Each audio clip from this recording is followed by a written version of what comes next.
We're good. Okay. Everybody ready? Are we good to start? Okay. Are we live? Good evening. Today is Wednesday, February 22nd, 2023 at 6:30 p.m. We are in the Brecksville Broadview Heights Education Center, 6638 Mill Road, Brecksville, Ohio. This is a meeting of the Board of Education in public for the purpose of conducting the school district's business and is not to be considered a public community meeting. There is time for public participation during the meeting as an indicated agenda item. This meeting will be live streamed via YouTube and will also be recorded for later viewing. Please consider subscribing to our YouTube channel.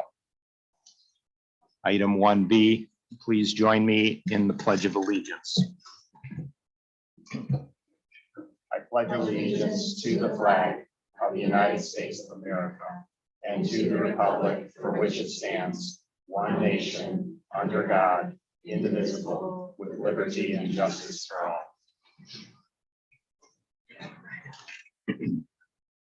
Item 1C, roll call. Mrs. Kramer? Yes. Mrs. Kwiatkowski? Yes. Mrs. Mack? Yes. Mrs. Wigman? Yes. Mr. Dosen? Yes. Item 2A, work session. So the two items on here are work session, which should go about an hour to take us to 7:30, where we will then start our regular board agenda meeting. But if we run a little long, we run a little long. We're just going to give this the time it needs. So I'll turn it over to Joelle or for the special education audit update. Thank you. It is my pleasure to introduce Cindy Tomasetti and Cassie Spangler, who are going to give us an update on the special education audit that we conducted a few years back, as well as talk through some of our current preschool models. I'm going to turn it over to Cindy. Is your mic on over there? Yes. Okay, thanks. Good evening, everybody. So what I did was I took the actual audit that was done in 2020 and took the recommendations, and you can see that each slide will have a recommendation that was based on the audit, and I'll talk about some of the things that we've done as a district to address the concerns that were outlined in the audit. So the first one was addressing the lack of confidence that special education staff and parent communities have in the leadership. So what we've done over the last, this is my third year in the district and Cassie's second year in the district. So over the last 3 years, we've really worked on building our relationships with the staff. We attend monthly PLC meetings at each building. We go to the preschool, the elementary school, the middle school, and the high school. We've done coaching throughout the school year. I spend a majority of my day at the elementary building, and Cassie is at the middle school and the high school, and I'm also at the preschool. And then we make sure that we attend meetings.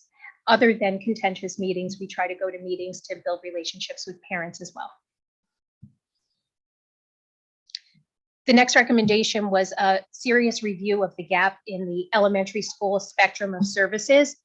So when I started in 2020, immediately opened an autism unit. This is the third year that unit has been open. We have 6 students in that classroom. It does have a max of 6. It's been very successful. We also have an MH unit at the elementary school, and we opened 2 years ago, we opened an autism unit at the middle school because we had some students that were transitioning to the middle school level. So we opened that as well. We've really also looked at our least restrictive environment. When I had first started, we had a majority of our students were receiving services in the resource room setting, which is pulled out where they're being pulled out from the general education classroom. And we felt that a better way to address students' needs, sometimes when we look at closing the gap by pulling them out and pulling students away from being exposed to the general ed curriculum doesn't always close that gap. Sometimes it makes the gap bigger. So we've really done a lot of work working with our intervention specialists on getting the students back into the general education classroom. So 3 years ago, we had over 65% of our students were in a resource room setting. I don't have the exact percentage, but I know that we are far below 50% now of students in a resource room. A lot of our students, we've moved to, it's called a small group outside of the general education classroom. So they're in the general education classroom for most of the day, but they get pulled out to like the collaborative space or just a workspace to work on specific skills or strategies. We also added a behavior intervention specialist at the elementary building this year. We didn't hire a person, it was just we redefined somebody's role. We considered adding an ED unit, but we thought, studies show that a lot of times ED units aren't successful. If you take an ED unit, which is students who struggle with behavior, and you put them all in the same classroom, they don't have those models that they're all feeding off of each other's behaviors. So adding the behavior intervention specialist is taking one person who works on it. He goes into the classrooms, he pulls out sometimes to work on specific skills and work on behavior strategies with students. Another recommendation was for 2 coordinators. And last year we were able to hire Cassie, and Cassie's working at the middle school and the high school.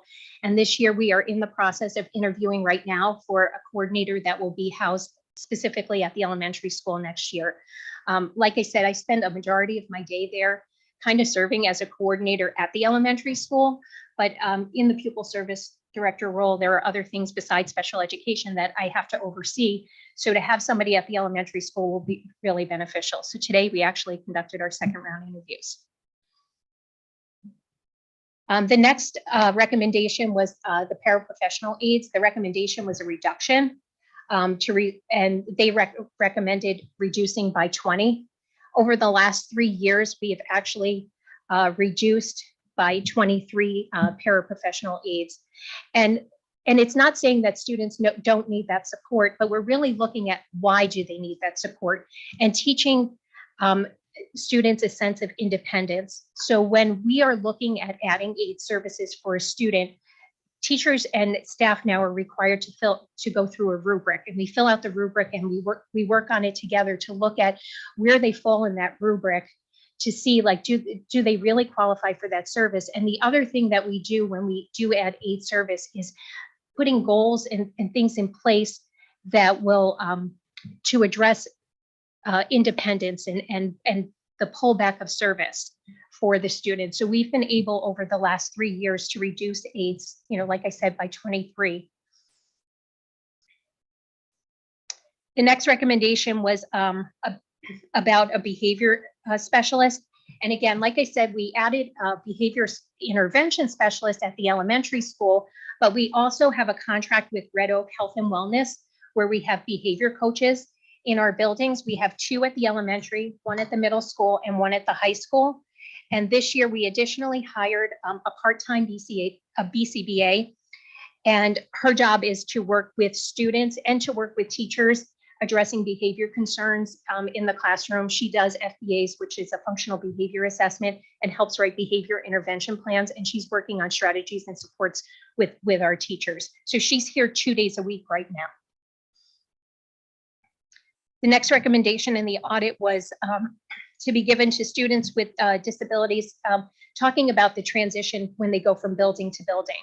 And we've set up that each year in the springtime, we have transition days where our staff meet, our preschool teachers meet with our kindergarten teachers, our 5th grade teachers will meet with the middle school, and then the 8th grade teachers will meet with the high school staff. And we have those transition days. We talk about the students' needs and make sure that they're aware of the students that are coming to their building. And we also set up opportunities for students when they're transitioning buildings to visit those buildings. Typically, students always have a tour day, like, 5th grade will go to the middle school, but for some of our students with disabilities, we do extra visits for them to go to when they're transitioning from building to building.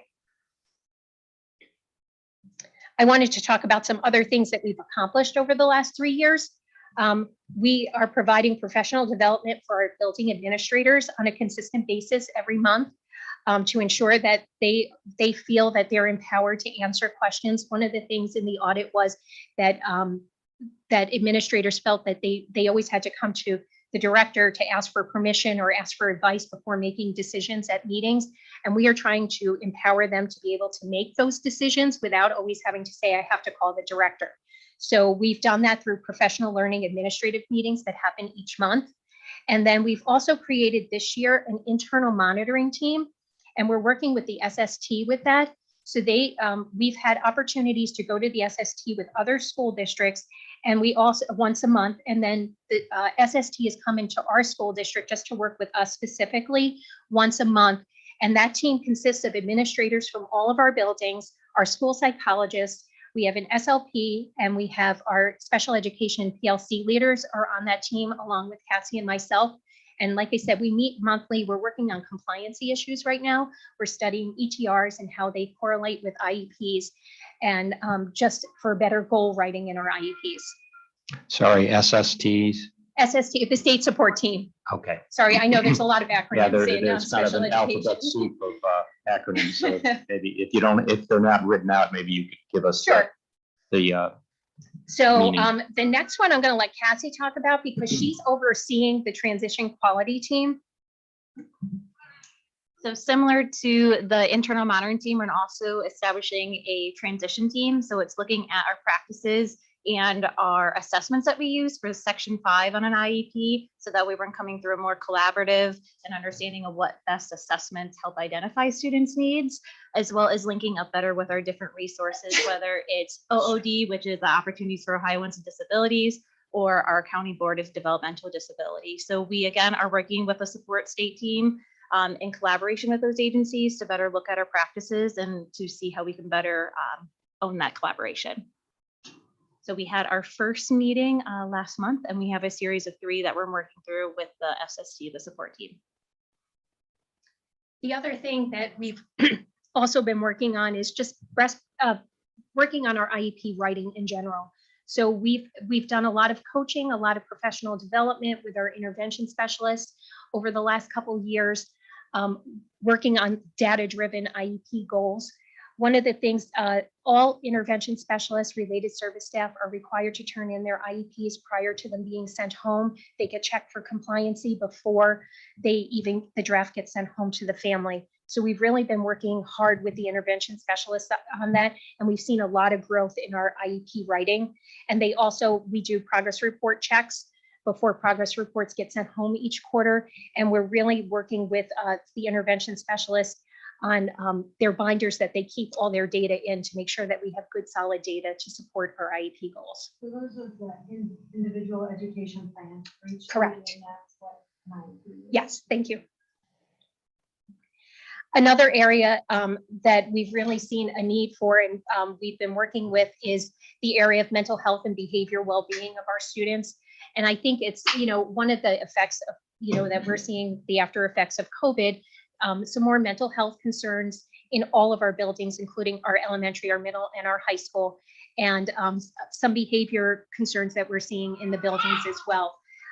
Like I stated earlier, we do have our Red Oak staff that are there, our behavior coaches in the buildings. And we also have just contracted, it's called Nancy Lowry and Associates, it's a Mindfully company, and it's an insurance-based licensed therapist, and we have one in each building. So we had them through Red Oak in the past, but they had left Red Oak services. So Red Oak was not able to replace them. So we had to look at a different agency to provide that service for our students. Our high school therapist started about 2 weeks ago. Our middle school one started this week, and our elementary one is coming in tomorrow, starting tomorrow. So we're also collaborating with the ESC to review and refine our mental health policies. So House Bill 123 is a suicide.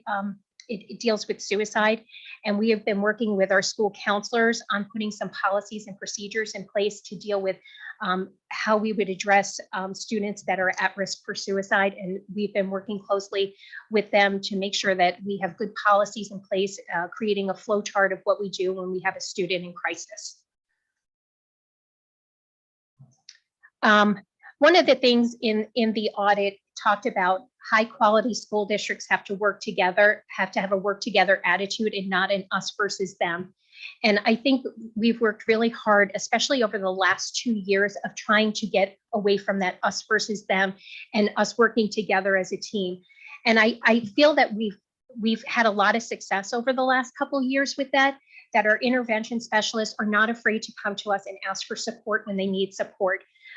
Like I said, we are constantly in the buildings all the time to be there to support them, to help answer questions, to work through any problems that they're having, and having that continuous coaching and professional development. And we still have some things that we need to do. It is probably a good 5-year process to get through the entire, everything that was in the audit. We've started a special education procedural manual, but with all the changes that we've made over the last couple of years, that we're constantly refining and reflecting on the things that we've done. So that's not ready to go yet. I'm hoping to have it done within the next school year. But we also created a 504 plan. So students sometimes who just need accommodations have a 504 plan. So we did put together last year a 504 guidance handbook for our staff that we worked with our building administration and some guidance from our school attorney on the guidance handbook for 504s. And we know that we still have some more work to do with our building administrators. It's a process. And through our PD, constant communication, our visibility in our buildings, and answering those questions sometimes when they're just not sure how to answer it, we're working with them on a daily basis, and that will just continue to grow and improve. So now I'm going to switch gears to our preschool models. So we had some changes at the preschool over the last year. In the past, all of our classrooms except for one were set up in the same model, which was a special education classroom that consisted of 8 students who had IEPs and four peer models in the classroom. And we knew that we had to have a continuum of services in our preschool, just like we do at the elementary level. So we revamped the entire preschool models over the summer coming into this school year. And I'm just going to talk about the different types of classrooms that we currently have in our preschool. So we have one general education classroom. There's 2 sections. There's a morning and an afternoon section. It's taught by a general education teacher, and there is an intervention specialist who comes in to provide services for the students who have IEPs in that classroom, but she also serves our itinerant students that do not come to our schools. She goes to their preschools and provides service to them. There's currently 8 peers in that classroom and 6 special education students in our morning and our PM section of that classroom. Our next classroom is a co-taught classroom. We have 2 sections, a morning and an afternoon class. There are 2 teachers in there the entire time. So there's one general education teacher and 1 special education teacher. And that class, it can have a maximum of 8 children with disabilities in that class. In both our morning and afternoon section, we currently have 9 typical peers in the classroom with 8 students with IEPs. We have 5 sections of a special education preschool classroom. There are 1 classroom, 1 teacher has an AM and a PM. And then our new 1 teacher, I'm sorry, I'm just trying to get it right. There's 1 that has just 1 section in the afternoon. And our new classroom that just opened in the last couple of weeks is also a special education classroom. It's taught by just 1 teacher who has an intervention specialist license, and at least 51% of the students have to have disabilities in that classroom. So there are currently 4 peers and 8 special education students in 4 of the sections. Our new classroom does not have that many yet. And then our last classroom is our MH room. Currently, right now, it's a full day classroom, but we're transitioning to a half day classroom. So there are most of our students in that classroom right now will be transitioning to kindergarten. There will only be 2 that will be remaining in that classroom next year. And that classroom, as we are adding new students, are coming in a half day model, which opens up more seats in the classroom because you can have 8 students in that classroom. And when we have an AM and a PM, it'll allow us to have the ability to have 16 students. And then our preschool numbers, this year we have a total of 113 kids in our preschool. 43 are typical peers, 70 are students with IEPs. And looking at our numbers for next year, we just did preschools. We did some screening, and that'll be on the next slide. But we do have 51 students that have confirmed that they are transitioning from preschool to kindergarten. So 51 of our preschoolers will go to kindergarten next year. And there are 58 confirmed students that will be returning to the preschool that are currently in our preschool, and 37 of them are students with IEPs. And We had scheduled 15 3-year-olds and 21 4-year-olds for screenings for next year, and which will impact the total number that was on the previous slide. And that's all I have for you. Questions?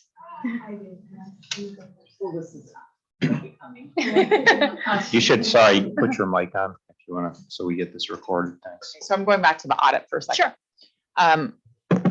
The behavior coaches Mhm. and the BCBA, are they being utilized only for students identified with a disability? No. Or are they serving the entire population? They're serving the entire population. Okay. Next question with regards to the audit. The focus on IEP compliance, was that, and this is just me not remembering, was that a concern in the Yes. audit? Yes. Okay. Thank you for all of this. you're I welcome. can tell you that 4 years ago, it was a very upsetting time as an educator and a board member because, parents had come to us, a lot of parents, and Mrs. Magyar had meetings and that focus group went on for a year where we finally said, we got to do something. And that's how the audit occurred. And it was well worth the money that we spent, and it brought us you. And it brought us on a path of not doing the same thing over and over again, expecting a different outcome. So I'm thankful for this. I see that we're moving. I've heard feedback from our parents, which, luckily our parents speak to us, and I've heard good things that we're moving. I think I just have the preschool Mhm. because it's foreign to me, and Sure. I probably to a lot of us. If you can go back 3 slides with the ratios that you had, right Mhm. there, stop. One more. No. There, stop. Okay, so that ratio right there, that's 70 to 43. That is like a fixed ratio where you have typicals and that have to match what's identified, correct? Well, based on the State says that. classroom. Based on the classroom, based on the classroom model. Mhm. Is that correct? Yeah. Yes. Okay, so that number can continue to grow, but we do have ideas of how to kind of manage that. And so I've heard something that's also very foreign to me, because gifted, but itinerant, like Mhm. we could choose for some of those children who we say have disabilities. Some of those disabilities can be served at the preschool that they're actually Correct. right. So if some of them are going to one of our various preschools, we could send people there. So we don't have to necessarily in-house all those 70 children. And that's something that you're looking at. And that's the word itinerant and then services. Is And that we correct? currently have students that we're doing that for now. But when we have students who have greater needs, it's easier to have them come to our preschool so we can meet their needs. But if you have a student, just say, who has an articulation, speech Right. and language Something impairment, developmental. and they're attending a preschool, we do, when we send a speech pathologist to the preschool, we also have to keep in mind that we have to send an intervention specialist as well, because we're required to provide an hour of service in the curriculum for preschool by an intervention specialist as well. So we have to send, so even a student who just has a speech IEP, we would have to send 2 staff members to serve that student. So it's not as easy as. It's no, sounds, it's what your point is. yeah. So us taking them offsite, we Mhm. need a staff member to go with them. Mhm. Plus we take away, Yeah, 2 2. staff members. we take that service Yeah. away, or that Mhm. person, that's their main job. Yeah, and then we have to allow, them travel time to get there, travel time to get back. So when they're providing that service, where it may be just say a half hour of service, it's actually an hour outside of the classroom, outside of our building, because we have to give them the travel time also. That's your itinerant I'm service. gonna ask you this, and you may not have the answer. Of the 70 students that we have, how many would you say would qualify under that umbrella? I would have to get back to you on that. Because I just wondered if it was a large amount or not necessarily a large amount, a small. I would amount. say if you were asking me this question 2 years ago, Yeah. I would say the answer would be there would be a large amount of students we could serve itinerantly, Okay. but we are seeing more and more students being identified with more and more needs. that they're not just typical articulation, speech concerns. Students are coming in with social, emotional, behavioral, cognitive. We're seeing a lot of autism. So the needs are greater. And, our classrooms, when we look at our continuum of services, from our gen ed setting through, to our MH unit, more and more students are qualifying for our more restrictive environment, which is like our MH classrooms. Okay. So you don't think, because I remember something in the audit, like over identification, which I don't remember where, like, and if that was on us, but it's at a preschool level, that's not necessarily something that's on us. There are outside sources that are also identifying students, or is that not Well, true? students start with what's called Help Me Grow. Yeah. So it's early intervention. Right. And when children, those students, they send us the list of names of students from Help Me Grow, and we have to evaluate them by their 3rd birthday. So we do the evaluation for those students, whether or not they qualify, but we also, we are obligated to child find, which means that when we know about students who have any type of, there's any type of concerns, we have to do an evaluation at the preschool level. Okay. The minute you suspect. Yes. Okay. Mhm. Do you see this number growing, continuing on growing, or I know you can't see the future Yeah. much as we cannot see the future. I wish I had a crystal But ball. you told me something. Yeah. You told me something interesting that I learned that, in the last 2 years, you have seen this number grow. Okay. So I don't know, when you go and to around your other colleagues, what do they say? There, What do I they think think? it's across the board, and I'm sure, Tish, you can attest to the fact that preschool numbers are growing. Right. When I talk to our colleagues in other districts, they are in the same boat that we are, Absolutely. that they're seeing more and more students with more significant needs. And I think just in the 3 years I've been here, we kind of go up and down with our number of students at the preschool level. When I first started, we had 4 classrooms, and the 4 classrooms weren't full. Last year, we started the year with 4 rooms, and one of them was a full day room. So we really only had 7 sections last year, but we did have to add a half day section. So we had 4.5 classrooms last year. And, and here we are this year, with, we're at 2, 4, 6, 7, we're going to be at 9. And I think it's important, like, for people to understand that the preschool exists for students with disabilities. That is the reason every school district has to have services Yes. for students at this grade and age level, Mhm. for students with disabilities.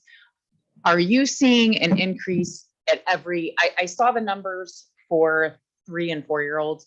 Are you seeing kids coming in at 4 Yes. that so that's where we're seeing the growth? Yeah. We We even have some 5-year-olds that we're, evaluating at the preschool level. So we're evaluating the 5-year-olds out of the preschool then? Okay. So, that puts a strain. Yeah. We have to do it. We have to serve. Yeah. We absolutely. And it's incredibly critical Mhm. for students at this age and grade level to get the services, Mhm. get the evaluation, because if there's one thing research is clear on, Yeah. early intervention works. It does. That's something that we need to keep in mind, right? We do. As a community and as And a board. and to that we have piggyback to off of serve that, those students. if we looked at our number of students with disabilities at our K1 level, Mhm. they are so much lower. And I think it's because of the services they're receiving at the preschool level. We do have quite a few students who have IEPs for speech at KM1, Mhm. but we only have 5 or 6 kids identified in KM1 for other than speech. So it's preventative is Yeah. what you're saying. Mhm. And once you have an IEP, you don't always necessarily have an IEP. No, the goal is to, try Get them to off. get Least them on. restricted, no Yeah. matter what. Mhm. Ms. Magder, because Ms. Tomasetti, you've been here 2 years? 3. This is my 3. 3rd year. 3. Has our enrollment in preschool never been higher than now? This is the highest class we've had in preschool in my 7-year tenure. Okay. And to Mrs. Magyar's credit, I forget how long you've been here. It's 7 years, is that right? Yes. You've pretty much said this the last 3 years. I've heard you say, this is getting bigger, this is getting bigger.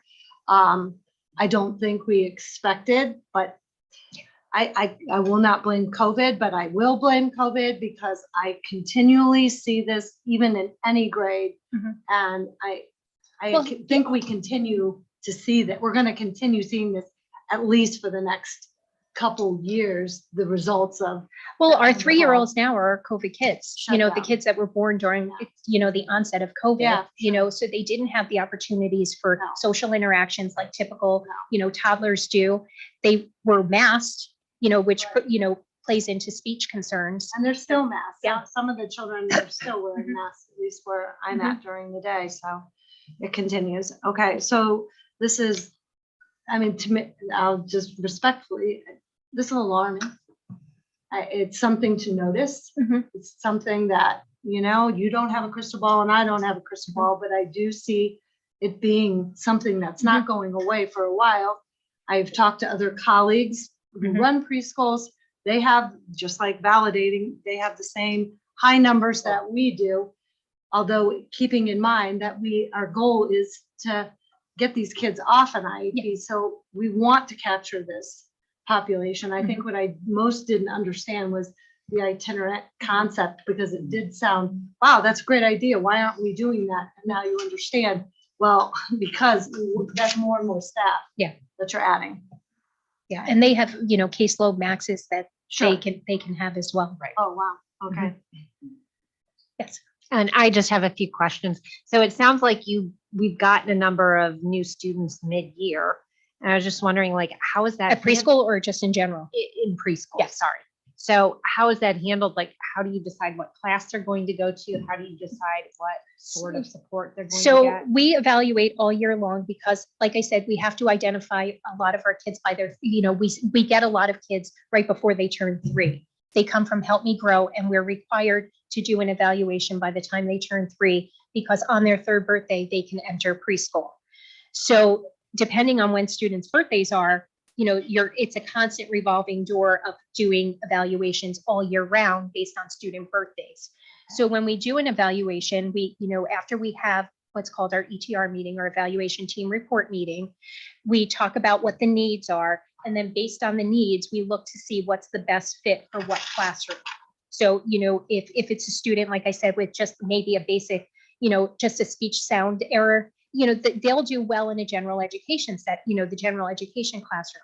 But if a student has more needs, like social emotional needs, behavioral concerns, cognitive needs, we have those more restrictive environments, like our special education classroom that has more students with IEPs, or, some of our students are in our MH units because they need, those classes max at 8 students total. The other classrooms can have up to 16 kids in, excuse me. And then is there any sort of way to assess, because it sounds like there's a lot of aides, but at each school level, at the preschool, then at the elementary school, and then at the middle school and high school, what the student teacher ratio is for our special ed students? The ratio for aides, are you asking? Just the student teacher ratio generally. And I So realize they- that's kind of a hard question. to Well, there's answer. caseload limits for our intervention specialists. So at the elementary and the middle school, they can have a caseload of 16 students on a caseload. At the high school level, they can have 22, right? 24 at the high school level. So an intervention specialist, that's where they would max out, and they can serve more than 16, but they can't case manage more than 16 or 24. Okay, and are we at is our district generally at we- that level? We are not at max, but we are close. We try, to keep them pretty even as best we can. But most of our intervention specialists, I know at the elementary level, are sitting about 13 kids on a caseload. Some are a little bit higher, some have 15. There may be 1 or 2 with 10 or 11, but it's also based on their needs. There's some students that have more minutes tied to their IEPs than other students, based on the goals that are written in their IEPs. The same thing at the middle school, they're sitting about, say, high school's around like that 15 area, and middle school is like that around that 13. So again, depending on each caseload. Okay, and then just one more question, which how is it determined how many minutes a student has to reach their goals? It's, it's individualized. That's why it's an individualized education plan. So not all the students have the same amount of minutes for, the type of goals they have. Typically if a student has, just say, like at the elementary, at the primary level, if you're working on reading fluency or reading decoding or sight words, it's just a few minutes, maybe 10 minutes a day working on that skill, because that's really all you need to work on a specific skill. And I think one of the areas that we had, that we worked hard on was our minutes. And I think sometimes it's shocking to parents, in the past, minutes were written, and I don't think it was done intentionally. It was, they wrote it for the entire time they were, just say, in a co-taught classroom. So if they were in a reading classroom for 60 minutes, they would write 60 minutes a day, but they weren't working on that skill for 60 minutes. And when we write minutes for goals, it's just to work on that goal itself, not to work on the curriculum. So if they're in the classroom for, more in the co-taught setting where you have an intervention specialist and a general education teacher in the classroom, the intervention specialist may be in there for an hour, but they're not working on the IEP goal for an hour. They're working on the curriculum and the goals. Okay, and if the goal is not reached, by a particular time, presumably you'd increase the minutes. We always, when we look at our progress reports, if students aren't making progress, we have the expectation that we reconvene a team meeting to talk about, what can we do to work on this, to reach this goal? What's the barrier? Talk about what we're doing in the classroom. Do we have to change the goal? Do we have to tweak the minutes? So we do reconvene team meetings when students aren't making progress. And in the opposite, when students are mastering, and we've had a lot of students master goals, when we do our progress report writing, we're also reconvening team meetings, because sometimes we're taking a goal off a student's IEP because they've mastered that goal. Okay. Thanks. Thank you for this information as well. Mhm. I have two questions, one about the special ed audit, one about the preschool models. To my question about the special ed audit, so the recommendation out of the audit noted that we were to employ 44 aides, and the report notes that we're currently employing 41 aides. So we've done more than we've needed to in that space. And so I was just curious to learn a little bit more about the process for right sizing that. And then given that we have what appears to be a version of wiggle room based on the recommendation of 3 additional staff members, is that based on the services that are currently required and the opportunity for growth based on the future need? We base aid decisions on student need. Okay. And like I said, there's a rubric that we go through if we are looking to provide aid support for a student. So even though the recommendation was 44, it's based on the needs of our students. So right now, I think a lot of our students had one-on-one aid support, and some of them don't need the one-on-one. They can be with a classroom aide with maybe 2 or 3 students. So when you go from 3 one-on-one aides to a classroom aide that's servicing 3 students, that eliminates 2 aide positions. We've also had some students graduate in the last, 2 years that also had one-on-one aide support. So those positions just weren't, when the student graduated, there was no need, for that aid support anymore for that particular student. So that was a reduction in staff as well. But we're always looking at student need. It's not based on, oh, we have, 3 open, that we have room that we could hire 3 aides. It's, does the student need that? And everything is based on student need. And then to my question about the preschool models, and forgive me for not asking this ahead of time, so if you don't know this, that's totally fine. Do you know how many of our students currently enrolled may be residents outside the district that would be coming to BBH for support? None. Okay, I just wanted to clarify. Thank you. We can't take No. students out. No, we don't. No. We don't do that at No, all, no, right? no. Yeah. So I had one other question. Sure. So I know that we're required to provide preschool services for special ed students, and then we're not required for peer students, but the makeup of the class, you want peer students with special eds, then there's openings for peer students. And I know classrooms have certain requirements that have to be met, bathroom and things like that. So, if we get to a capacity issue, building capacity issue, and I'm sure other districts have dealt with this too, and you don't have a crystal ball, and all of a sudden you're getting more students. I know you could put them in other settings outside of the district if there's capacity.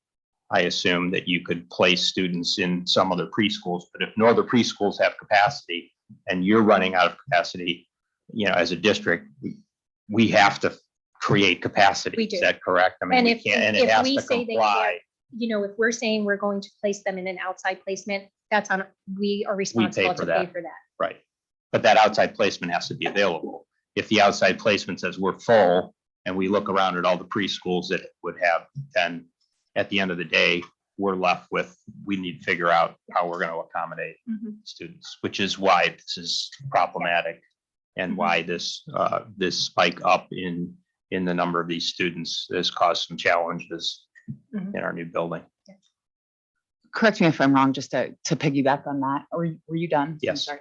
We are under obligation by the laws that wrap around these students when they're identified with a disability to educate within the least restrictive environment. And that least restrictive environment also includes their district of residence, right? So as a last resort, we would be looking at educating them outside of the district because the law that surrounds them says their least restrictive environment is their district of Correct. residence. That would be the most restrictive environment. That would be the most restrictive Yes. to serve them outside of the district. Correct. I just want to make sure. Mhm. Yes. Students with disabilities deserve to be educated within their district of residence. Yes. I Right. agree. Yes. Anything else? Any other questions or comments? Thank you so much for Thank the you. presentation. Very informative. Thank you. Thank you. Thank you.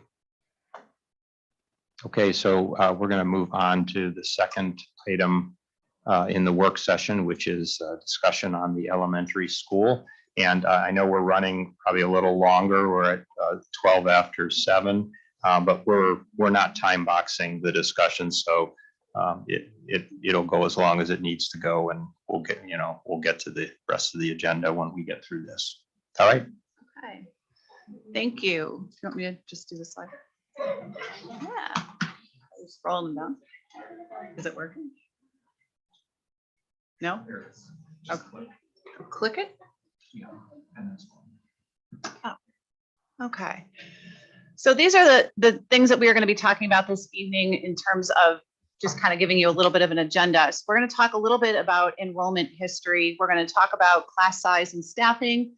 We're going to show you a day in the life of an elementary teacher, just kind of show you the schedule and of what a typical teacher day looks like in our school. We're going to talk a little bit of national and local data as it relates to class size and provide you with some real-time data of how our kids are doing currently, the kids who are in the elementary school right now, as compared to how they did last year as well.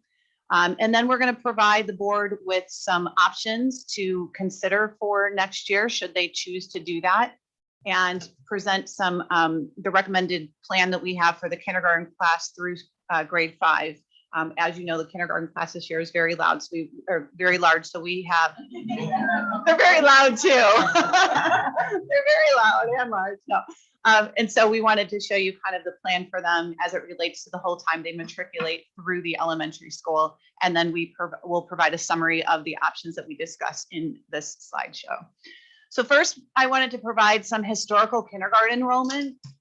We started back in 2016, which is the farthest back data. These numbers all came from our EMIS system, and our EMIS system is the system that the state provides that how we report our data. So all of our funding is based off of those numbers. So those numbers that are in that EMIS system have to be very accurate. Otherwise, our funding is not going to be accurate, and Craig is going to be very upset. So these are the numbers that came straight out of the state that are reported to the state every year.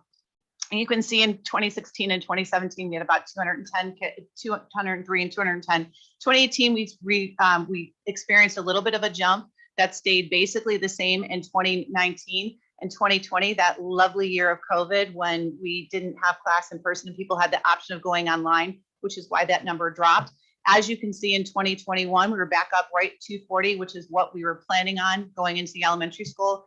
And here in 2022, we had a jump of 51 kids from 2021 to 2022. We were asked to provide some kindergarten data from other districts. So I called all of my superintendent colleagues around this area to get some numbers. Berea has a low class size, and these are just for kindergarten numbers. And that's per contract. They have contract language, and their teachers are paid for each additional student. So they don't cap it, but if they go above 20, the teachers get an additional compensation for every child that's over 20. In Solon, their class size is 25. The educational aides they add when classes hit over 27 students. Rocky River, this is their current class size. They have 24 in each of their kindergarten sections. Nordonia has currently 22. They have a cap of 25. North Royalton has 23, and if it's over 23, according to their contract, they have a team, and then that team identifies what supports need to go in place if those class sizes get above 23. Strongsville is 21, but will cap at grades. They have a cap at grades K to 3 at 25 students apiece. And Twinsburg has currently they're 21 to 23 in their kindergarten class. Just wanted to share some historical class sizes when Central was open. As you remember, we had Central School open and we had grades 4 and 5 there. And so over the years, we closed it in 2018. These were the typical class sizes in Central in classrooms that are much smaller than the classrooms that we have in the current elementary school. And as you can see in some of those years, we had some pretty high numbers of kids in those classes. Wanted to profile 2 of our classes just to show, and this is our current 3rd grade. So our kids who are currently sitting in 3rd grade, when they were kindergartners, we had an enrollment of 248 kids. When they went to 1st grade, it was down to 244. As 2nd graders, it was up to 249. And this year we had 28 additional students register for 3rd grade. If you look at these numbers, as you know, we have 10 classrooms in grades 2, 3, 4, and 5. Based on the numbers and based on this profile and this cohort of kids, had we not gotten this growth of the 28 kids of just this year, that would have been a class size of 24.9 kids in each of the class, hitting that 25 mark that we were aiming for. The same thing happens in 4th grade when they were our current 4th graders, when they were kindergartners, it was a class of 243. It went down to 240, up to down again to 233, and as 2nd graders, back up to 241 last year. And this year we had 21 additional students enrolled for the 22-23 school year. And here again, had our numbers been what we said they were going to be, class sizes would have been right around 24 kids per class. So our student enrollment for this year, as you can see, as Mrs. Tomasetti said, our preschool is 113 kids. We're currently sitting at 290, although we did get a withdrawal that's happening on April 1. So as of April 1, it'll be 289. And then these are our current numbers in 1st through 5th grade for a total of 1,742 kids that are attending the elementary school. For next year, we just rolled those numbers up. The kindergarten number that you see right there is the current number as of yesterday of kids who are currently enrolled. And mind you, that is a total number, including kids who registered just for half day as well. Homeroom teachers for this year at preschool, we have 6. We have 12 kindergarten teachers, 10 full day, and then 2 half day sections. We have 11 1st grade, 10 2nd grade, 10 3rd, 10 4th, and 10 5th for a total of 72 sections.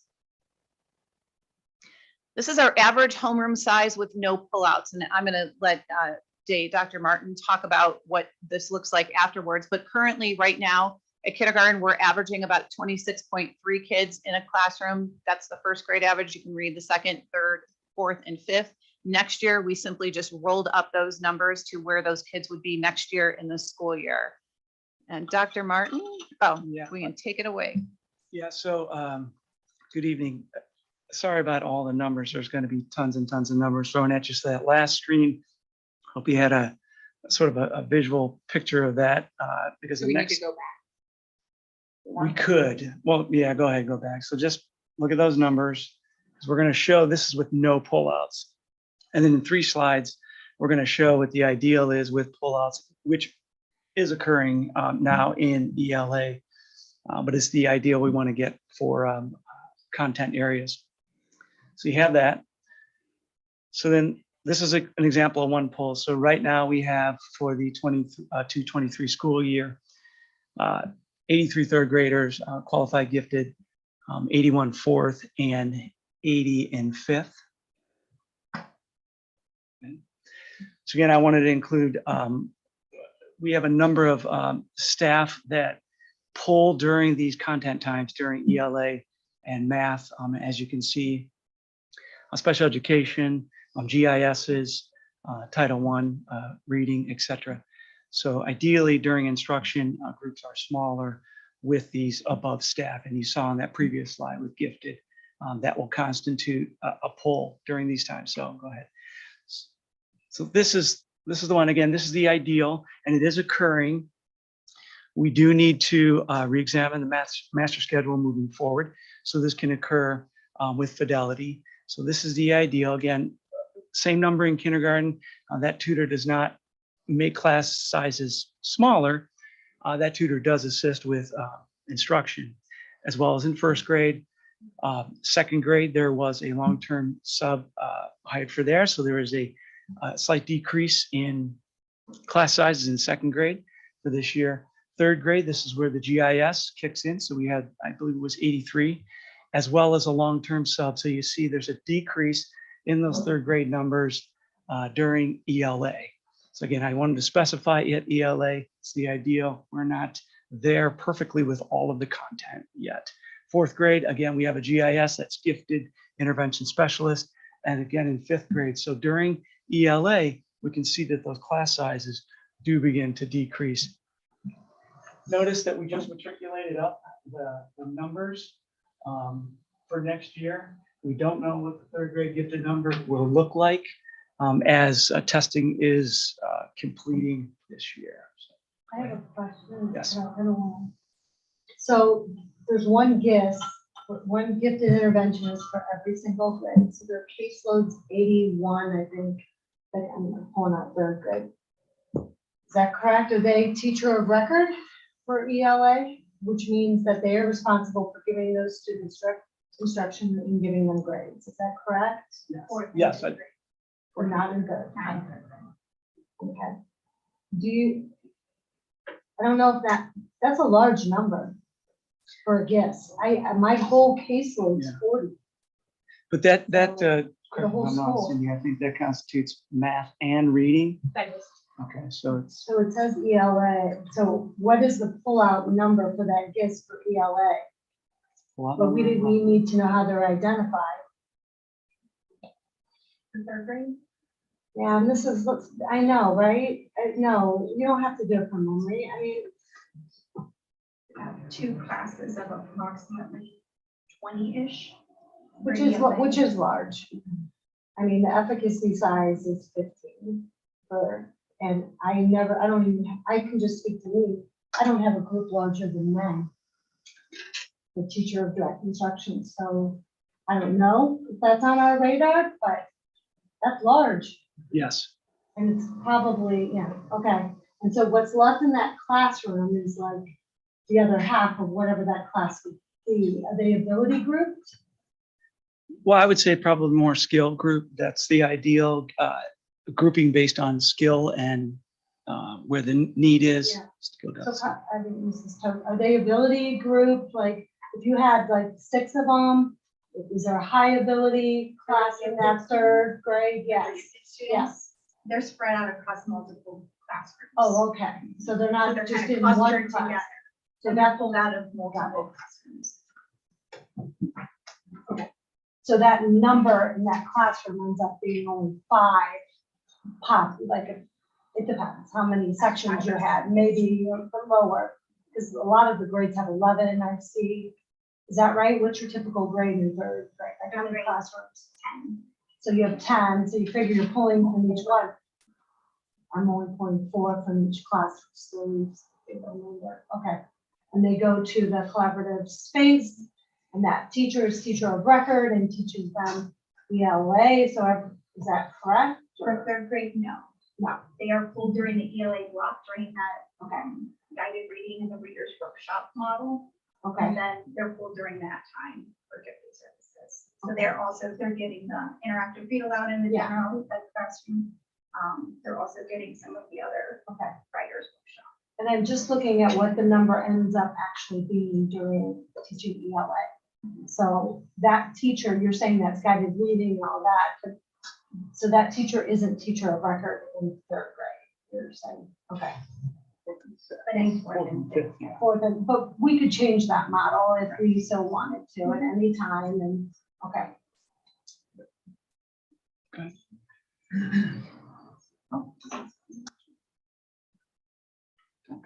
Need your glasses. Oh, here.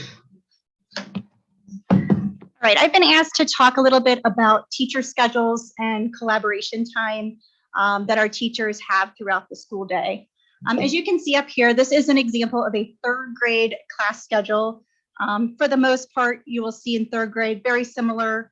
Our comprehensive literacy framework consists of multiple parts within the ELA block. But what I want to highlight up here is the collaboration time that our teachers have in order to work with each other to plan, like Mrs. Mack, you had mentioned, skill groups and ability groups. And so when we look at teacher time, we have some time before school that our teachers have to collaborate with one another.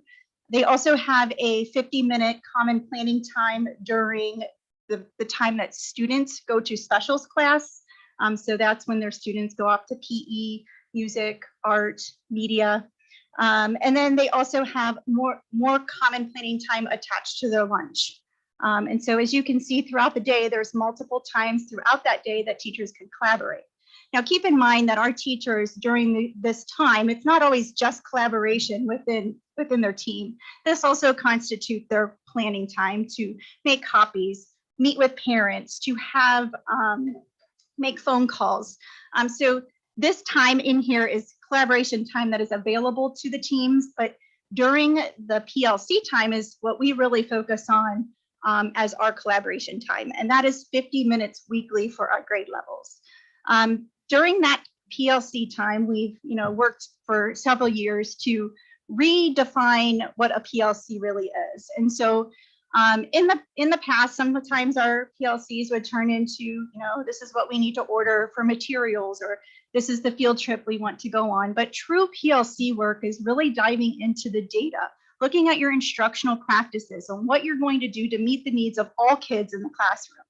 And so that PLC time is really coveted, and it's very important for our teachers to look at that data to then make those instructional decisions based on the data to make those small skill groups. And so I have very recently been working with not only with the grade level principal, but also our instructional coaches to work with grade levels to dig through data. And our teachers are doing a phenomenal job in terms of looking at the data and identifying areas of need. And so most recently with third grade, I can speak to third grade because I've been working to talk through, the district's vision of trying to get teachers to create a collective ownership of students instead of it being my classroom. These students are our students. And so I've been really working with the teachers, and they're doing a great job in terms of getting where we want to be. And there's still lots of work to be had, but it's a long process. And so when I look at collaboration time and we look at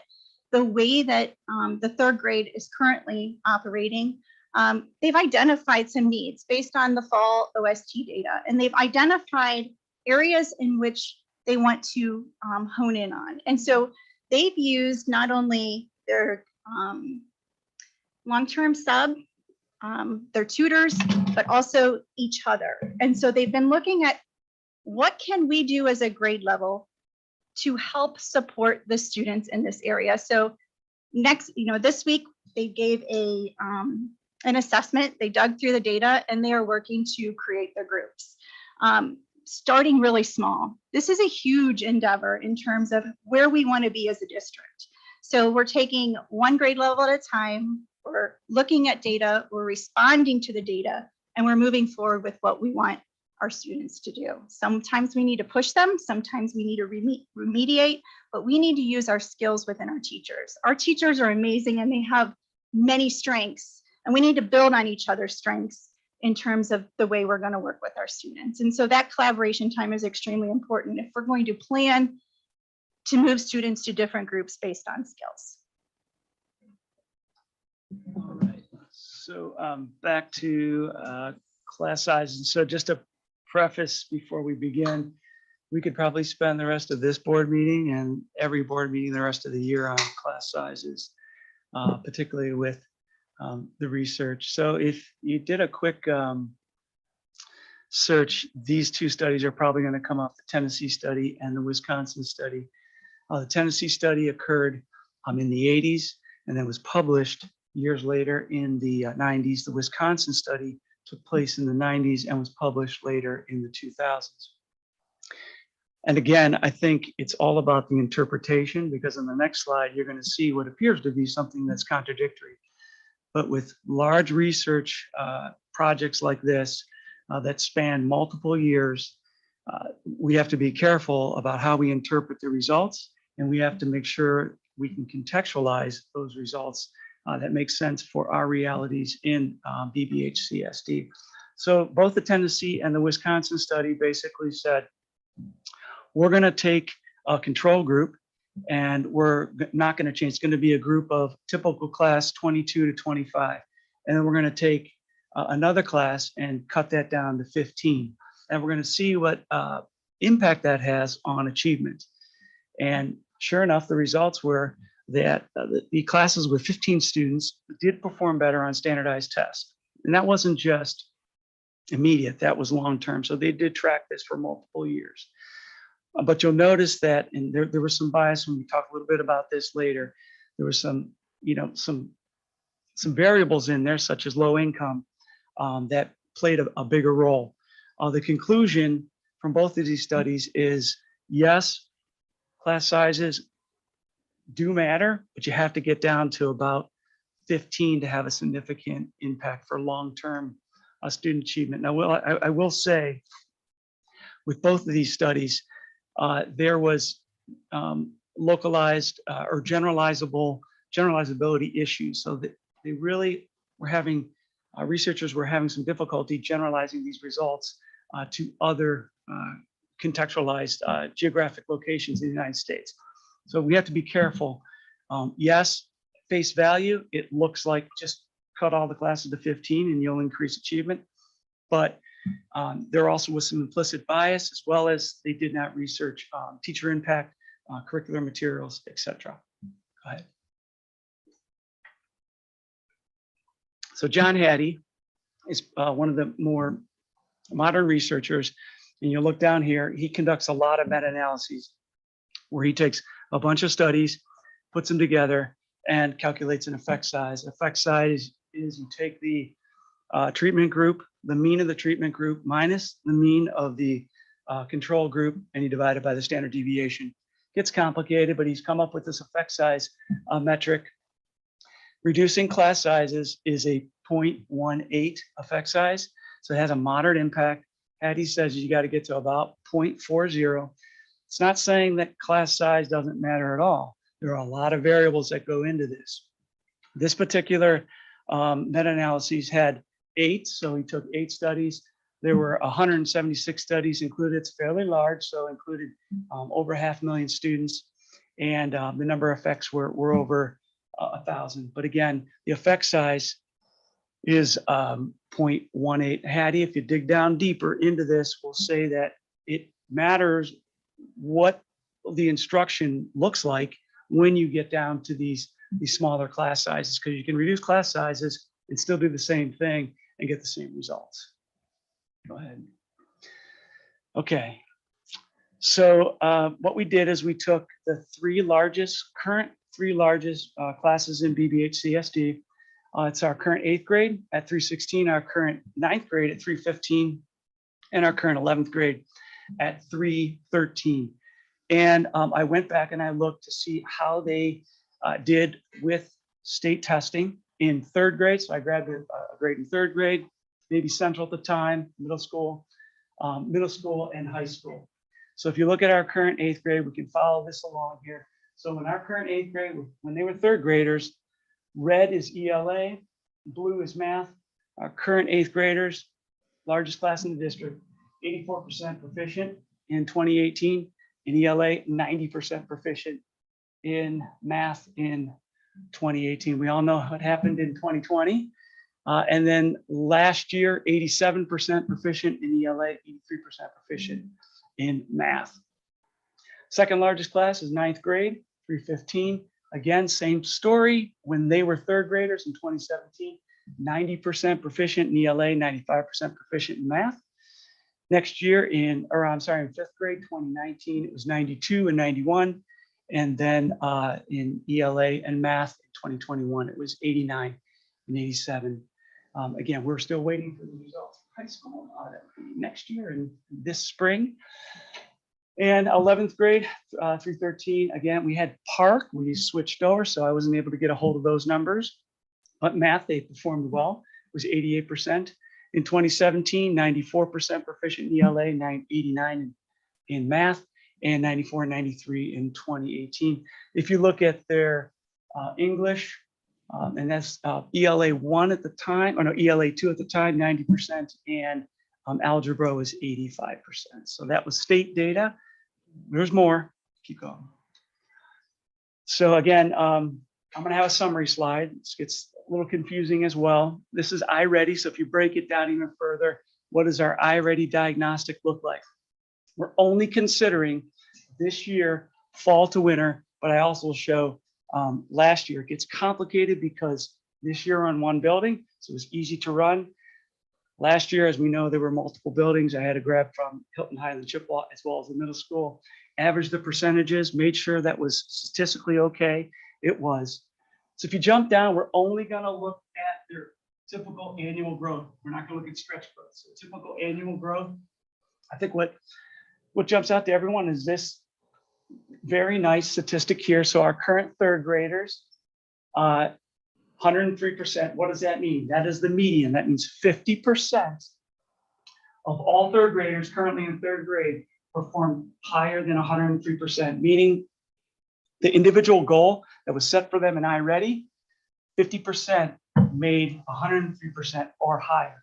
So if your goal is to score 50 scale score points in at the end of this year, a third grader above the 50th or above the median here would have scored 150 if he or she was 200% above, and then 50% scored below. If you look over here, it's 51% of all third graders right now are on target or have met their annual goal. So keep going. So this was Chippewa last year. We're just going to kind of go through this, just kind of check these numbers out. That's Chippewa last year. That is Highland last year.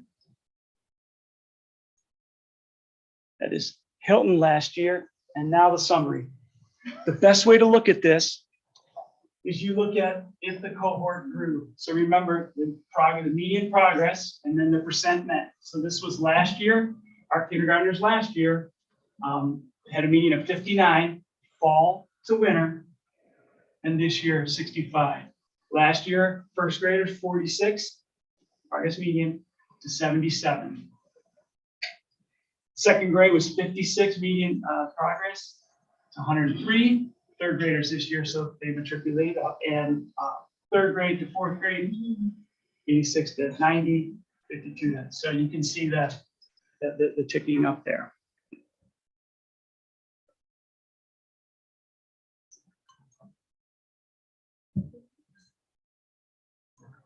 George.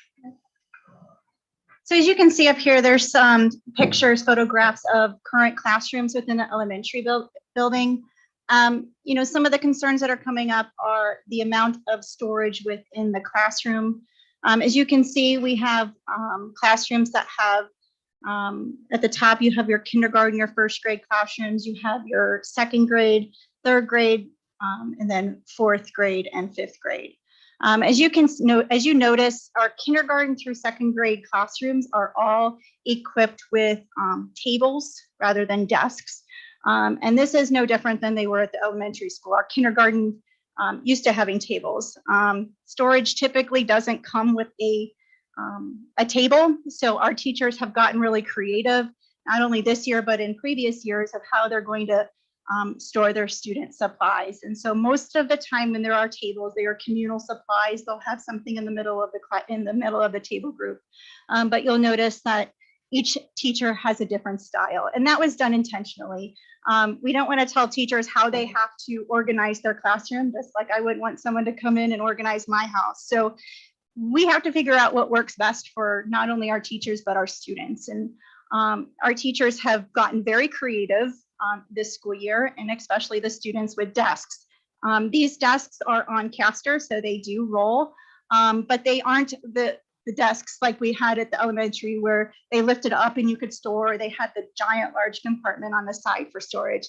Our teachers have gotten very creative, and some things have worked for them and some things haven't. It's been kind of a trial and error basis.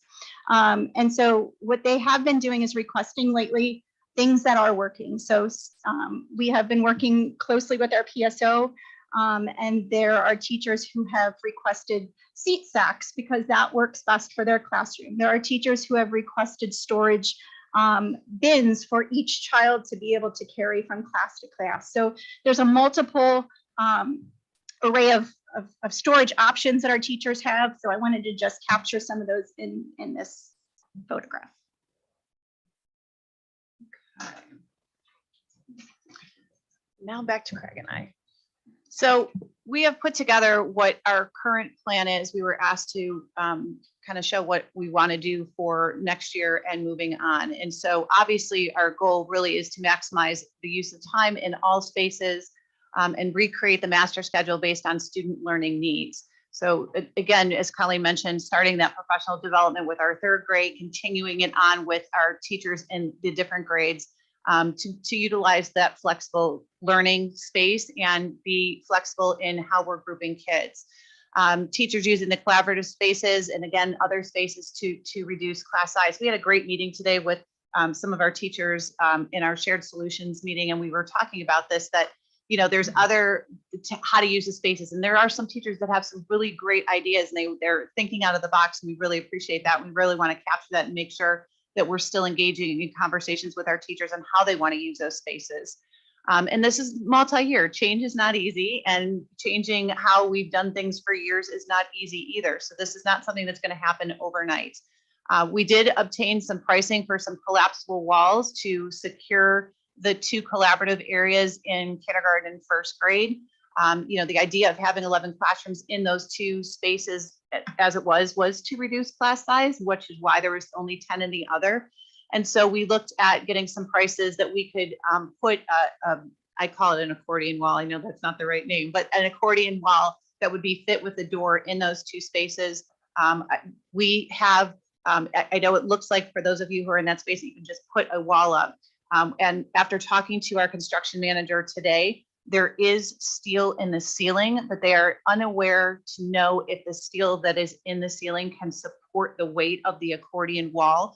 So they gave us a range of prices of it being anywhere from $55,000 to $70,000 per door, depending on whether or not that steel is appropriate to support the weight of that accordion door. So that is something that we're looking at.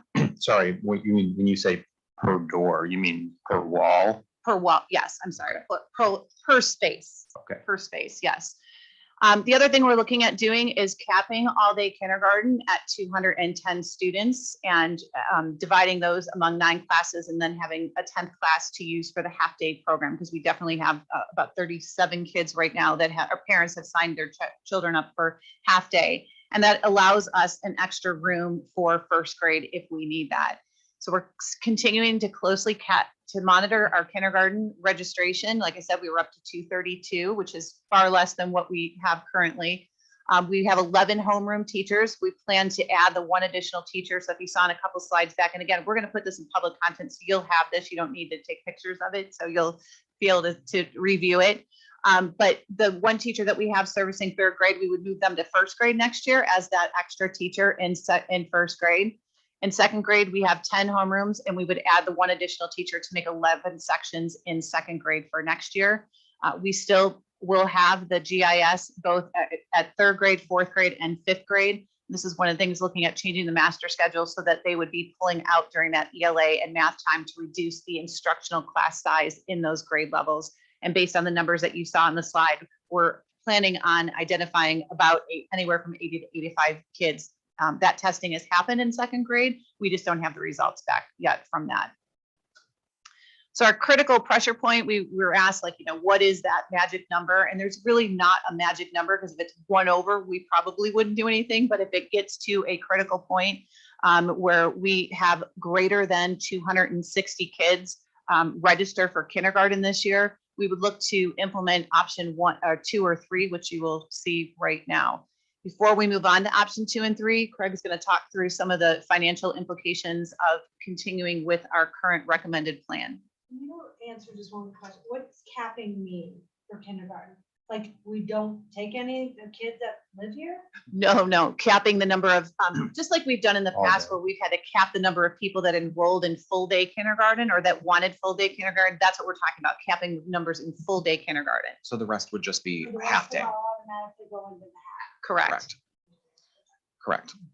Well, and just to be clear too, yeah, from a requirement standpoint, we are not required to even offer all day kindergarten, but we do, and that's why we offer it as a tuition-based option. So parents who want all day kindergarten, if they get in, and we don't have a cap, they get in, they have to pay tuition for it, but we're not obligated to provide it.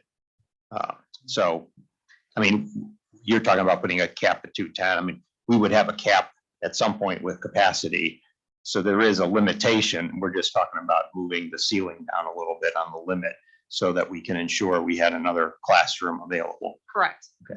Yeah, and so there's 2 things to that point, is that why this is still a little bit of a fluid plan is that if we can get the wall in place, for instance, a movable wall for next year, that does still open up another space for us. Whereas under this plan of capping all day kindergarten is that we're basically freeing up a classroom in kindergarten to then use for the first grade so that they have a full walled in space. So if that pricing and if that project can take hold and we have the steel in place, we can get all those things by next year, we really have 2 secured spaces with 2 movable walls for kindergarten and first grade. So outside of those, in terms of staffing, just for everyone's, I guess, knowledge, so we did hire some staff this year to address some of the concerns we've had. So you can see on the slide here, we had new hires due to the enrollment. We hired a preschool certified teacher and a preschool special education assistant. So that's kind of referring to what Mrs. Tomasetti was talking about. We hired a special education certified teacher specifically for the elementary school to make sure that caseloads were within reason. And then we hired our 2 grade level certified teachers that we have supporting some of our largest grade levels, which again, next year they would go to support that first grade instead of the 3rd grade because of the gifted intervention specialist. So for this school year, we hired 4 certified teachers and 1 special education assistant to adapt and change to the enrollment that we were seeing at the end of June last year. We were not expecting. So a lot of that stuff happened over the summer. The hires we would need in fiscal 24 under this plan would actually be a reduction at this point. Provided the changes in preschool that we would have, we would not need that 6th classroom. We would reduce 1 preschool teacher and 1 special education aide that would not be needed in that classroom. So we would maintain the 2 grade level certified teachers, which would then be again in 1st and 2nd. We would maintain the special education certified teacher, which is building wide and however those caseloads are determined. So from a operational standpoint and a staffing standpoint, while we did increase costs this year, we would not have an increased cost next year in terms of staffing unless we would be met with some sort of increase somehow in preschool and would have to open up another unit. But we have increased space and capacity due to the changes that Mrs. Tomasetti was proposing. So while we hope it is unlikely, it obviously can still happen, and we have to be prepared to then pivot and add the 4th teacher. Again, it would be the same scenario as this year if we really needed to. Can I ask let me get a clarification too on the movable wall, collapsible wall. So, and just for people's background too, the building is divided up into pods. Pods are for grade level. So from 2nd through 5th grade, each pod, which is one area within the school, have 10 classrooms each. The 1st grade pod has 11. The kindergarten pod has 11, but the 1st grade and the kindergarten, their collaborative space, each of them is equipped with a 3-walled collaborative space, which is 3/4 of a classroom. And we're talking about potentially putting collapsible walls so we could make it a 4-walled classroom or open it up and use it as a collaborative space. So my question though is that those are classrooms. So although they might be in the 1st grade pod and the kindergarten pod, if 3 years from now, we needed an extra classroom for second grade, I'm assuming we could leverage the space, the extra classroom, if there was an extra classroom in first grade, even though it's not in the second grade pod, you could still potentially leverage it if we really needed another classroom. Is that a correct assumption? We could, but I think if we had to do that, it's more important for the children to be with their peers than having another room. So I know that Colleen has some contingency plans with moving some other staff out of spaces so the kids could stay with their peers. Okay. So yeah, yes, that's an option, but that's not ideal for the children. And we would prefer to keep the kids as we roll. And especially with this kindergarten class, if they need that 11th space through 5th grade, we're going to create that 11th space in close to where their peers are. It builds capacity Yes. in the building, yes. Okay. When you were talking about the collapsible walls, there's glass ones with a door. Mhm. We're not talking that. We're talking like vinyl. Well, there's a couple different options, but no, we would not. I mean, glass is always an option, and it could be frosted, it could be whatever. But no, we were. I believe she was. I mean, you talked to Eric, I guess. So I'm assuming it's a different type of wall, but Kind of like it would be similar to the ones that we have in the collaborative spaces now in grades 2 through 5. So the white board material on either side, but it would have a door cut into it. So it could permanently stay closed if need be to make that other classroom. And then there would be a door to go in and out of that wall. I would love to put garage doors in, but that's a little bit not cost effective. So those are the doors we're looking at, so that if we don't need that space as an additional classroom, we can open the door and it can be used as a collaborative space again. We don't want to do anything permanent, I guess. The wall would be permanent in that it could stay locked and stay adhered, but if we didn't need that 11th or 12th space, we could then keep it Or open you could again. keep it open. Yeah. Yeah, the way it currently is. I have one more question. So, and this is just about staffing and me trying to understand, we don't get any federal dollars for our gifted intervention specialists. Is that correct? Like I'm paid, like my salary, they get half of my salary from the government, but we don't get that because they're in our bargaining unit. Is that correct? So we do get minimal funding with the new fair school funding plan. We do get minimal amounts of gifted money. I think for our district, if I had to guess right now, it's about 130,000 total. But obviously, when you factor in the number of staff we have in gifted, it doesn't come even close to covering it. But we do get some funding from the state for gifted. okay. So we have a recommended plan, which is option 1, but we didn't come up with, but we've always had other options if things got to be to where we were seeing such a large population growth all along. Option 2 is just to eliminate the full day kindergarten program and only offer half day. As Mr. Dosen said before, we are not required by law to provide full day kindergarten. So we could go back and just eliminate the full day program and only offer a half day kindergarten program. Do you want to talk through the financial? So yeah, if we would make a decision to just eliminate full day kindergarten completely, we would be able to reduce staff, but since we are not required, again, we would lose that tuition as well. And so once we would lose the tuition from that payment, which again, that program is not at full capacity, fully funded. So the program costs about $1.5 million to run, and we receive $650,000 a year. So it does run a deficit. However, if we would make it a full half-day program and lose that revenue, we would lose $650,000. We would potentially have a savings of about 5 FTEs, saving $625,000, and actually the net position of the district would be $25,000 less by doing it. A full-time equivalent, so losing 5 teachers. Okay. Option 3 is to look at modifying the grade levels. It's been discussed before to move 5th grade to the middle school and possibly look at moving 8th grade to the high school. We have functioned with 4 grade levels in the middle school before. We did it for 3 years while we were building this building. It was definitely crammed, but not undoable to have 4 grade levels there. I know it's not ideal for the kids. It was near capacity with 4 grade levels. You're also, and I'm going to have Craig talk through the financial implications of looking at doing this, but one of the other things that we have to consider is busing, and that's in I'll let you go through the busing part of that. Yeah, so there's a lot of different moving pieces in this. And again, this would depend on what the actual plan was. If we decided to move the 5th grade, and let's just say we move the 5th grade, What it does is it creates 300 more roughly people on the campus, which we already know in the beginning, if we try to keep a two-tiered model, it could be very difficult because we're at capacity with the roads and the number of buses and cars that are here, and we're trying to keep them off the main roads. So if we would try to keep two tiers, we would need to build capacity somehow with our bus driving fleet. We would also possibly need to look at adding an access road just so that we could, because they're starting at the same time, we would have all those extra cars on the campus, and that has a cost to it. We decide we don't want to do that. We could go back to 3 tiers and move the middle school to a different time and go back to kind of what we did before this. However, we do know that we have operational savings as it comes to doing a 2-tiered busing model versus a 3-tiered busing model, because we're able to move more kids with more staff, but we're really saving a lot of money based on our contract language as it comes to overtime. Our transportation staff does a great job, but their contract, when they're working 7 to 8 hours a day, basically all those field trips and everything is all hitting us at time and a half or double time. So because of our new 2-tiered model, we have a lot of operational savings at about $300,000 to $400,000. So if we don't do the access road, we create a 3rd tier, we would then lose those operational savings in that regard. There's also a lot of logistics and relocating the different grade levels. We would probably estimate somewhere between $30,000 and $50,000 per grade level with the moving company.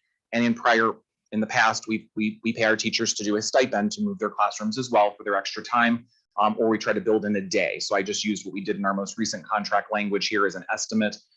Depending on how many grade levels we would move, there are costs obviously to moving these grade levels throughout the district, and whether it was permanent or temporary, to see if the cost benefit analysis would make sense. Okay. Option 4 is just an option to take away all of the collaborative spaces that we have put into grades 2 through 5 and continue just to build walls, like to wall those areas in and make them 11 and 12 sections of classes in the current building. We could add the permanent, it could be a permanent wall rather than an accordion wall in grades K to 2 or K and 1. And then we would have to then engineer 2 additional rooms in the current collaborative spaces, which would give 12 sections of classrooms in those spaces. Financial implications? So we would be hiring a total of 10 additional teachers. The cost of that would be well over $1 million a year operationally. We don't exactly have an exact estimate on how much it would cost to build the walls, although we know kindergarten and 1st grade would be cheaper because, again, you're only building 1 permanent wall with studs and drywall and a door. But when you look at what it would take to put in, and it's not that it can't be done, but to put in permanent walls in the 2nd, 3rd, 4th, and 5th grade collaborative spaces, it is much more difficult because you need to create a hallway. We have to remove cabinetry. We have to remove plumbing. We would have to build 3 walls and doors for both of those sides of the pod, while leaving that center section open for their small group instruction rooms that they have built into each of the pods. So we don't exactly have a cost what that's going to be, but I'm assuming it's not going to be cheap. But the most concerning piece of that is that, yes, it does achieve certain things that may be desired by some of the community members. But at over $1 million a year operationally, we would be in some very deep financial trouble relatively quickly at those kind of staffing levels that we would be going out to the ballot probably in a year or less under that plan. Option 5, and we're starting to get into some of the nuclear options, but we wanted to put out there, everything that could be done. And again, our option 1 is our preferred recommended plan. These are just other options that we wanted the community to know. Look, we've thought of everything that we could think of to give options, should it not be the recommended plan of 1. And this is a blended learning model. We lived this during COVID, unfortunately, but we could create a model due to space where you'd have some students that attend for part of their day in the physical building and some of their learning takes place at home. So kind of do a blended learning where kids are at home learning on their Chromebook for some of the days, and then they are attending physically in the school on other parts of the days. Craig? I almost don't have a lot to say because there's various factors of how this model would roll out, right? So would we hire additional staff? Would we repurpose them? We don't exactly know. What would the teacher loads be the same?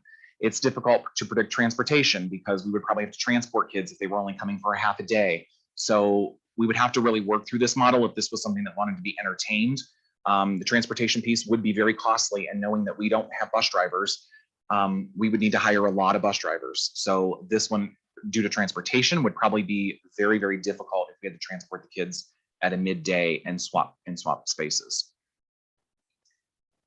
Option 6, looking at reopening Hilton to house 1 or 2 grade levels, maybe looking at a pre-K K center at Hilton to house a couple of our grades. Greg? Again, it is a costly option. We know in our roof study, it says we have $2 million that would need to be done within the next several years.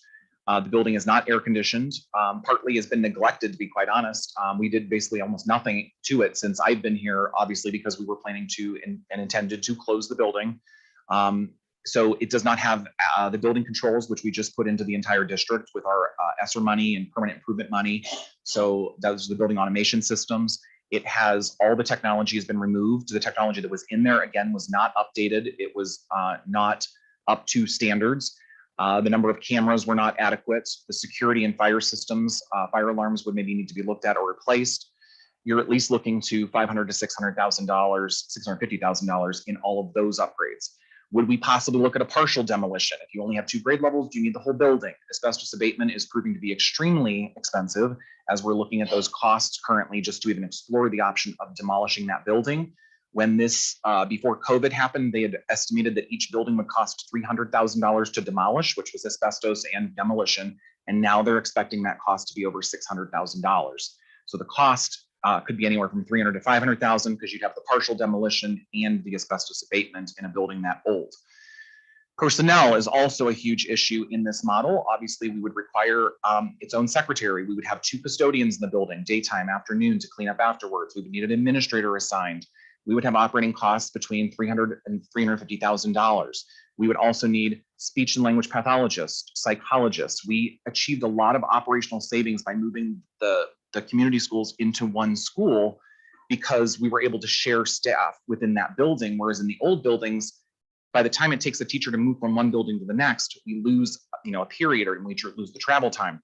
So we would need all of those special students with disability services, again, like psychs and speech language, all have to be able to be either plopped into this building separately or traveling back and forth, which would not be operationally good for us.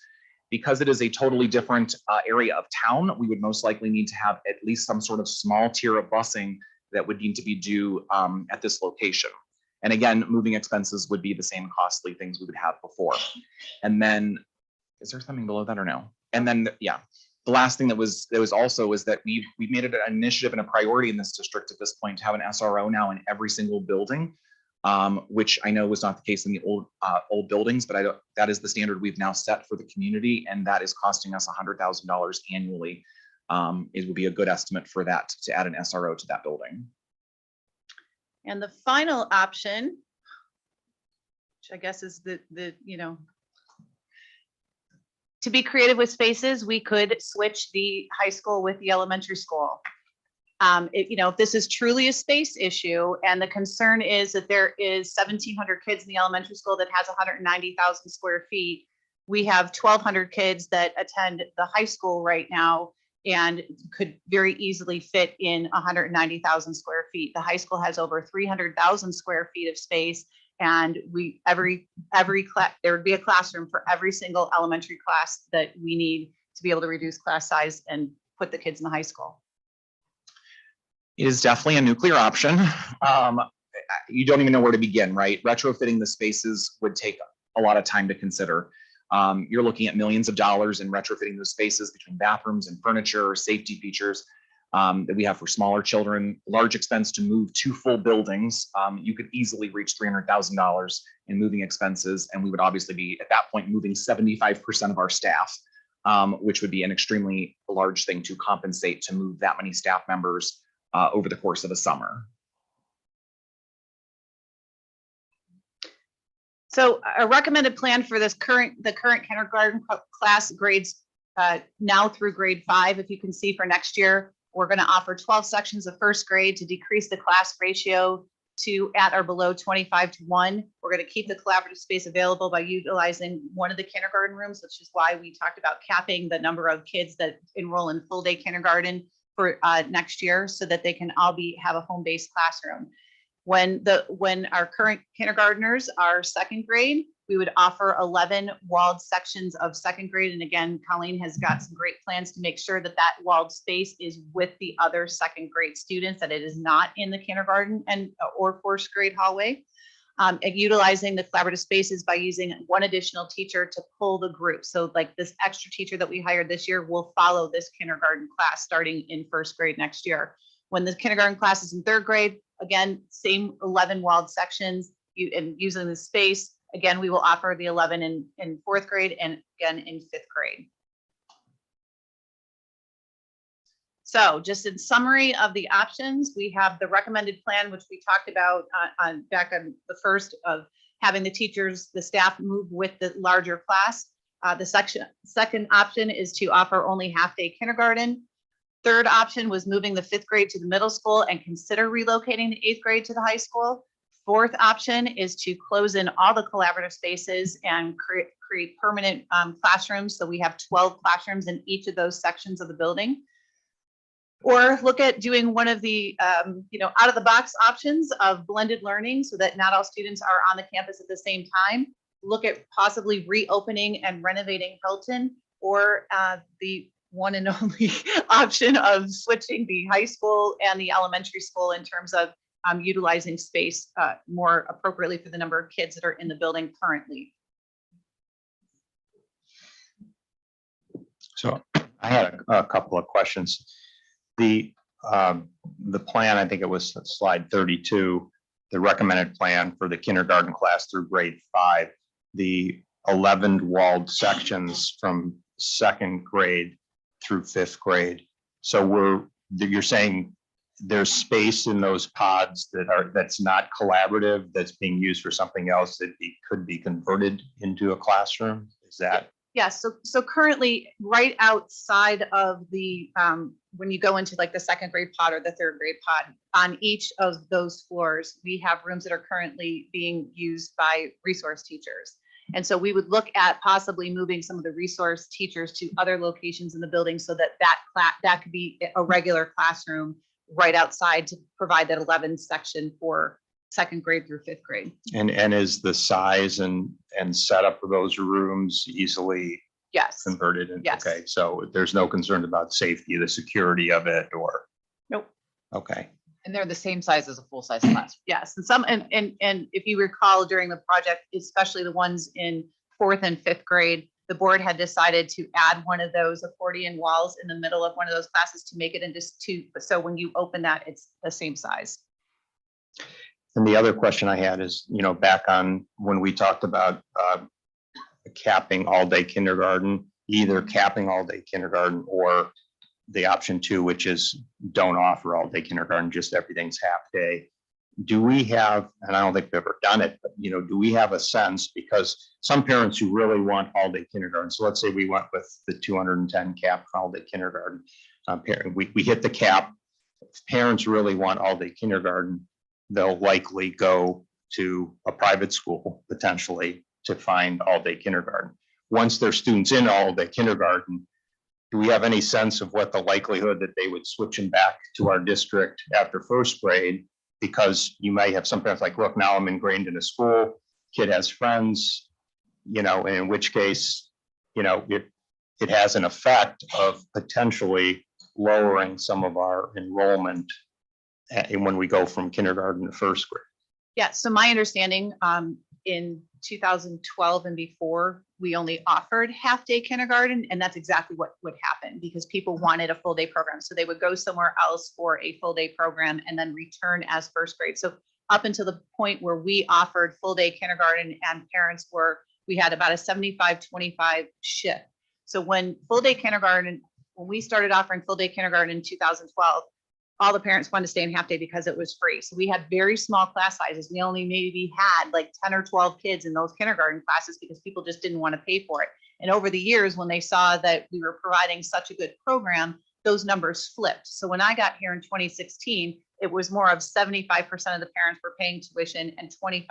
But that's those people that did not want to pay the tuition went to a private school for kindergarten, and we would see an increase, at least in my tenure, in first grade for those kids who wanted to come back. So that didn't want to pay, that went somewhere else for full day kindergarten and then came back in first grade. So yes, that is a reality that if we only offered half day kindergarten moving forward, we may see an increase then in first grade enrollment the subsequent year.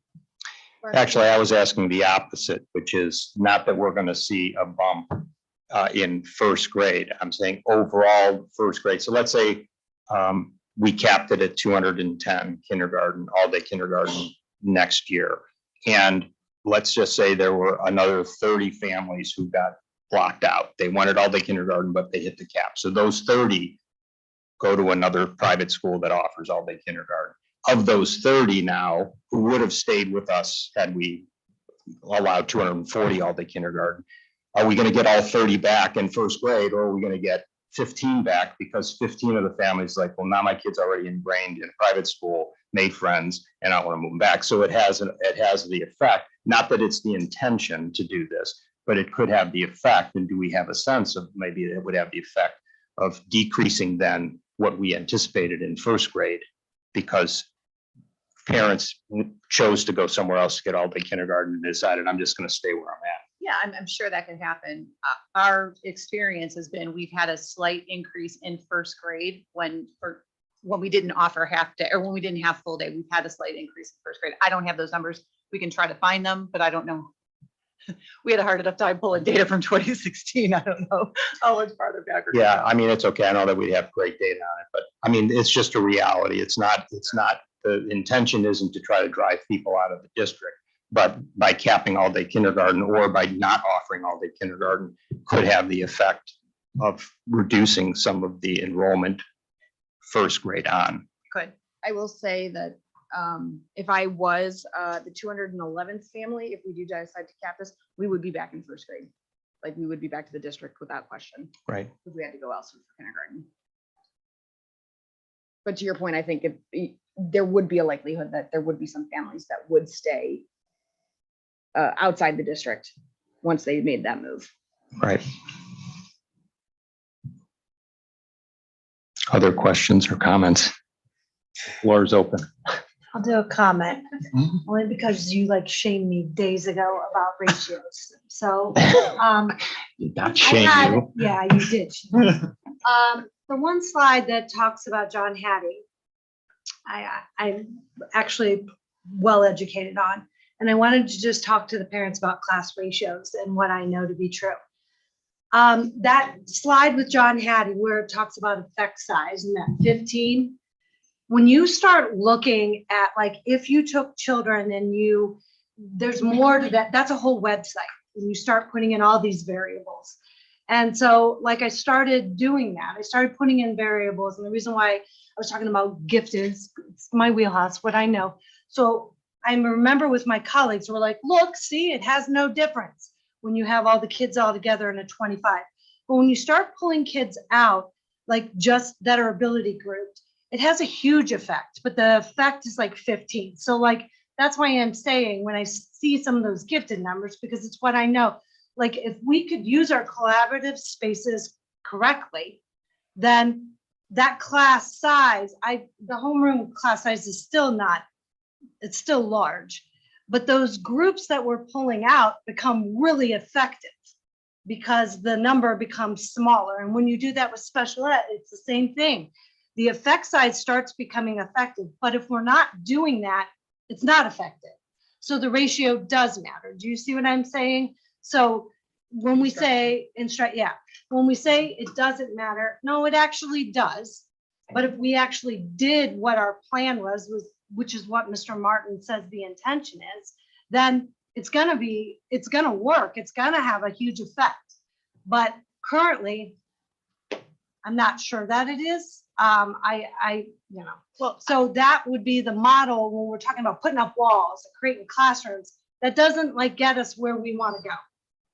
What does get us where we want to go is if we can get these pullouts going, and correct me if I'm wrong, in those target areas, that will get us where we want to go, and get that homeroom smaller and those subgroups The smaller. instructional size smaller, Right. but I want to just bring back up this is the summary. We put this in here because I know that there was concerns, and especially some of the parents that I met with, and I so appreciate you coming in and meeting.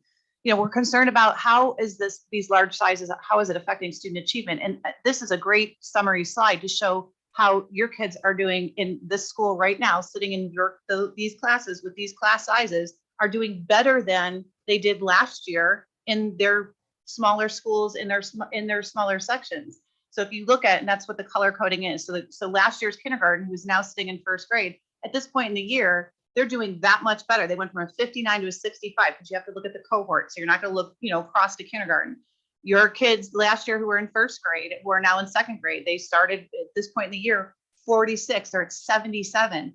So your kids in every single grade level that are sitting in our school right now, even in these larger class sizes, are performing better now than they were last year in the small schools, in the small classes. And I just want to reiterate this point, because while we're talking about class size and ability group, yes, this is where we want to go because we know that this is the best way to instruct our kids, but your kids are doing great. Your kids are doing great. But we always can be better. And that's Absolutely. really where we need to see that, yes, that's good, but our parents have a huge effect on that. And there's some COVID They do. involved with that, but we need to do better. And that's what I think the public is saying, is that these large ratios, that they aren't working. And you brought that to light, why they may not be, and we need to do better on the way we deliver instruction. So this option slide, I'll just make a couple of comments and then kind of throw it open for the rest of the board to see where we want to go. Because ultimately what we're trying to get to this evening, if possible, is to have the board align behind some option, whether it's the recommended option or if the majority wants to go in a different direction. We want to try to see if we can't get there today so we can give direction to Joelle and our staff. So the only comment I would make on this is, as I look at this, options 3 to 7 are more on the extreme side in terms of we're 6 months into a new building. We had an unexpected bump in all grade levels in kindergarten through 5th grade.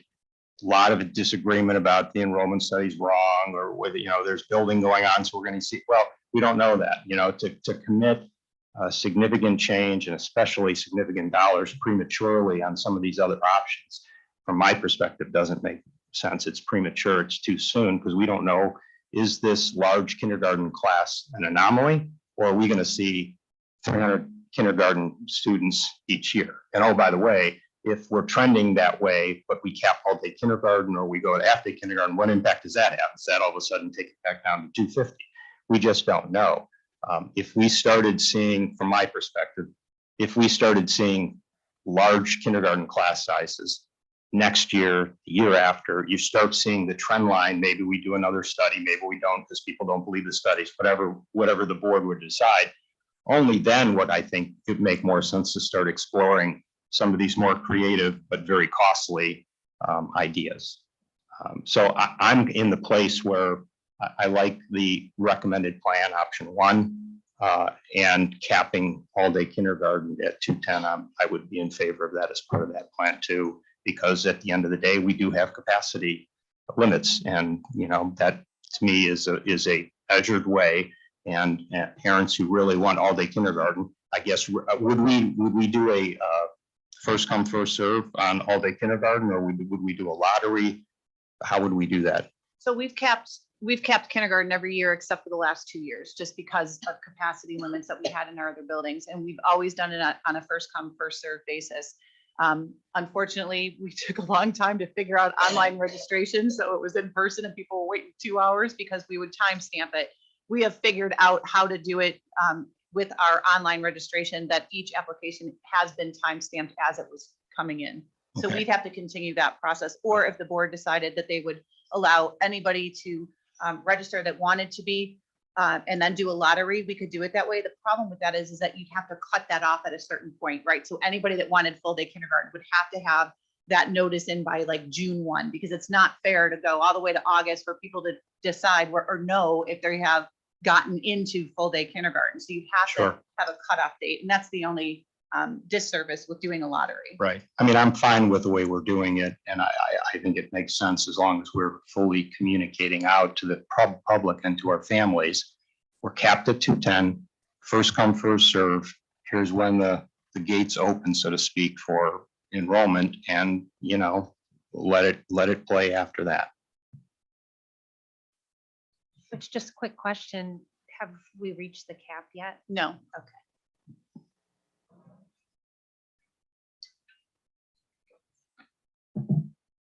Okay, other board members, this is your opportunity to have your voice heard. Mark, I'll go, I guess I'll jump in. So I agree with your initial assessment. So I liked option one as well. I think capping all-day kindergarten makes sense, given that we do need to make sure that we have space and can accommodate our preschool students if and when we need that space. I also, not necessarily totally understanding the appetite from our educators around the new model and utilizing the collaborative spaces effectively or in what we might deem a timely fashion. Option 4 of building walls and hiring staff was also appealing to me in that space if we weren't prepared to go down the path of really changing our educational model with our students. That being said, I'm fully aware of the financial, Greg, I'm aware of the financial implications. I want to be clear on that. And so, that would be something that we would have to have a better understanding from our community and our voters if they want to go back to the ballot at that point. And given that, I think we've had some challenges in the past with the community's appetite for supporting levies in order to support hiring teachers. I'm in favor of option 1. And I just wanted to thank everybody who put all that research together, because that was a thorough presentation. With respect to option 1, another benefit of it is it still leaves lots of room for flexibility. So if things don't go well next year, we can regroup, whereas some of the other options were bound to that choice for quite a while moving forward.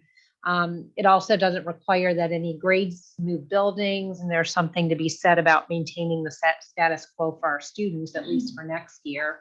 The results of the iReady tests from this year, it doesn't appear that most of our students' learning is being detrimentally effective. The option is very cost effective, and I think it makes the most sense.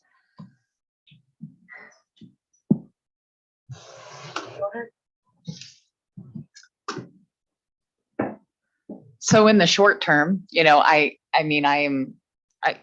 option 1, I could get on board with. Because no matter what, when you look at, to Britt's points, Ms. Wigman's points, regarding option 4, that's all going to take time.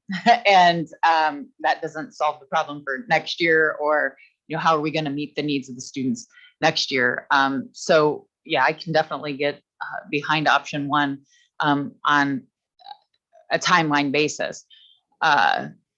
My concern going forward, and I stated this at the last board meeting, based on what we've heard tonight about preschool growth and everything else, is I just want to continue to be proactive about meeting our students' needs as we move forward. And is option 1 going to be enough? We've had the presentation now. We have what's out and what, and how we can think about things moving forward. So from a timeline standpoint, I'm behind option 1, but we have to stay on top of meeting our kids' needs based on our enrollment. And our kids with disabilities need to be served and deserve to be served in the same way as any other student attending any building in this district. So I just say that because I've heard from a lot of families and a lot of parents, and there was a lot of talk around, well, why can't we just move preschool out? Or why can't we just move this? I just need to be, our students, whether they have a disability or not, deserve to be educated with their peers in a building in this district. just like any other student. So I just want to say that that's, where I stand, option one for now, but we need to stay on top of everything. And we have to be fiscally responsible.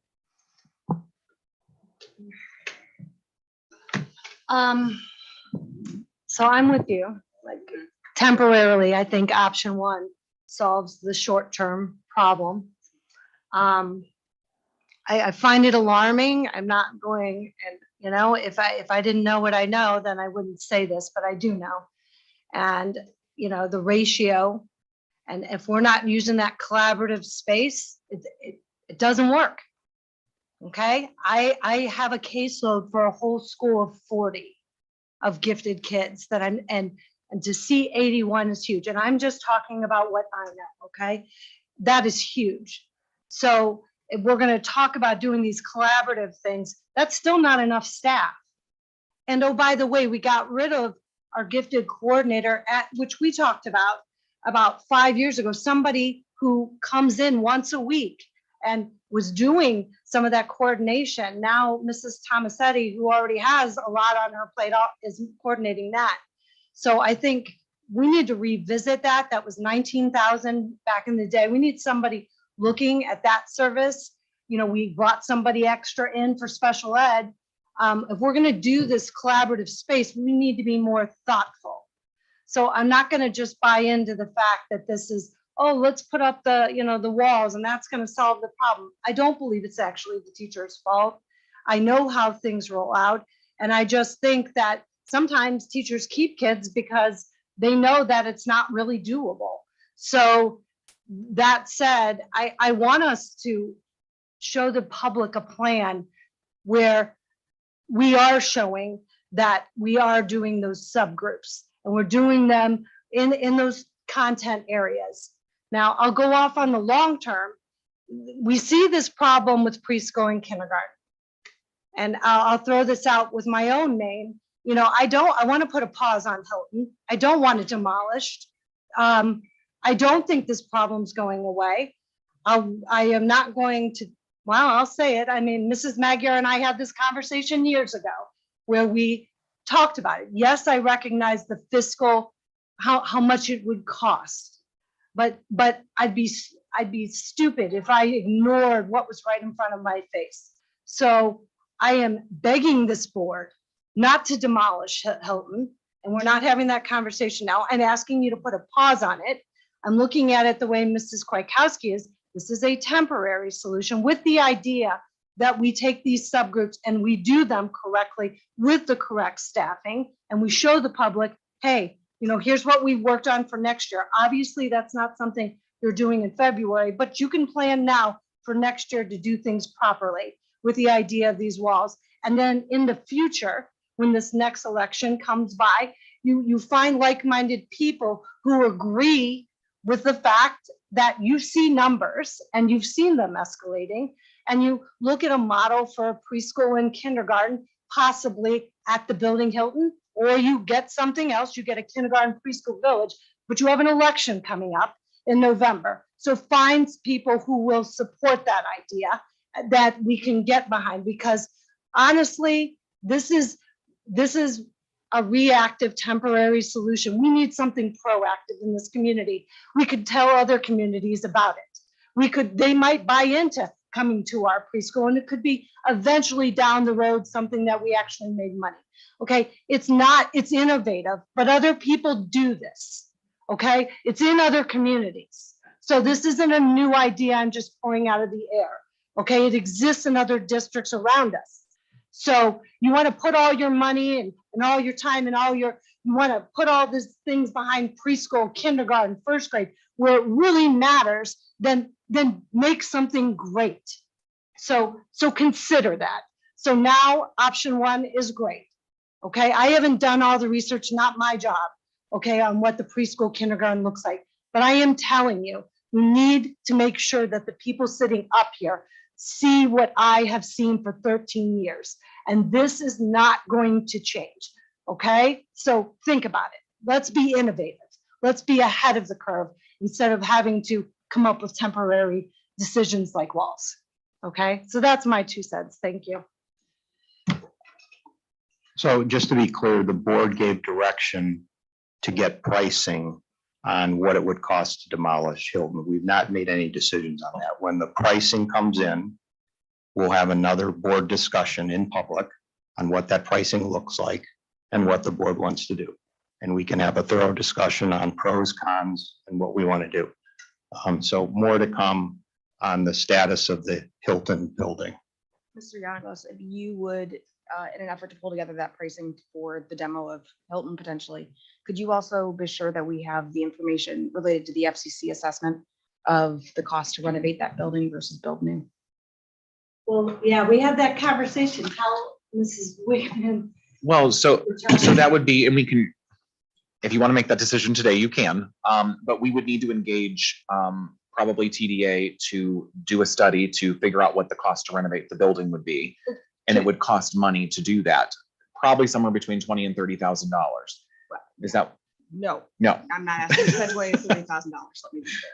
No, if we could reference the information that was provided at the time that the district made the decision to consolidate the elementary schools, we had a report from the FCC that indicated or provided us with the pricing, right? Yeah, they basically do a formula.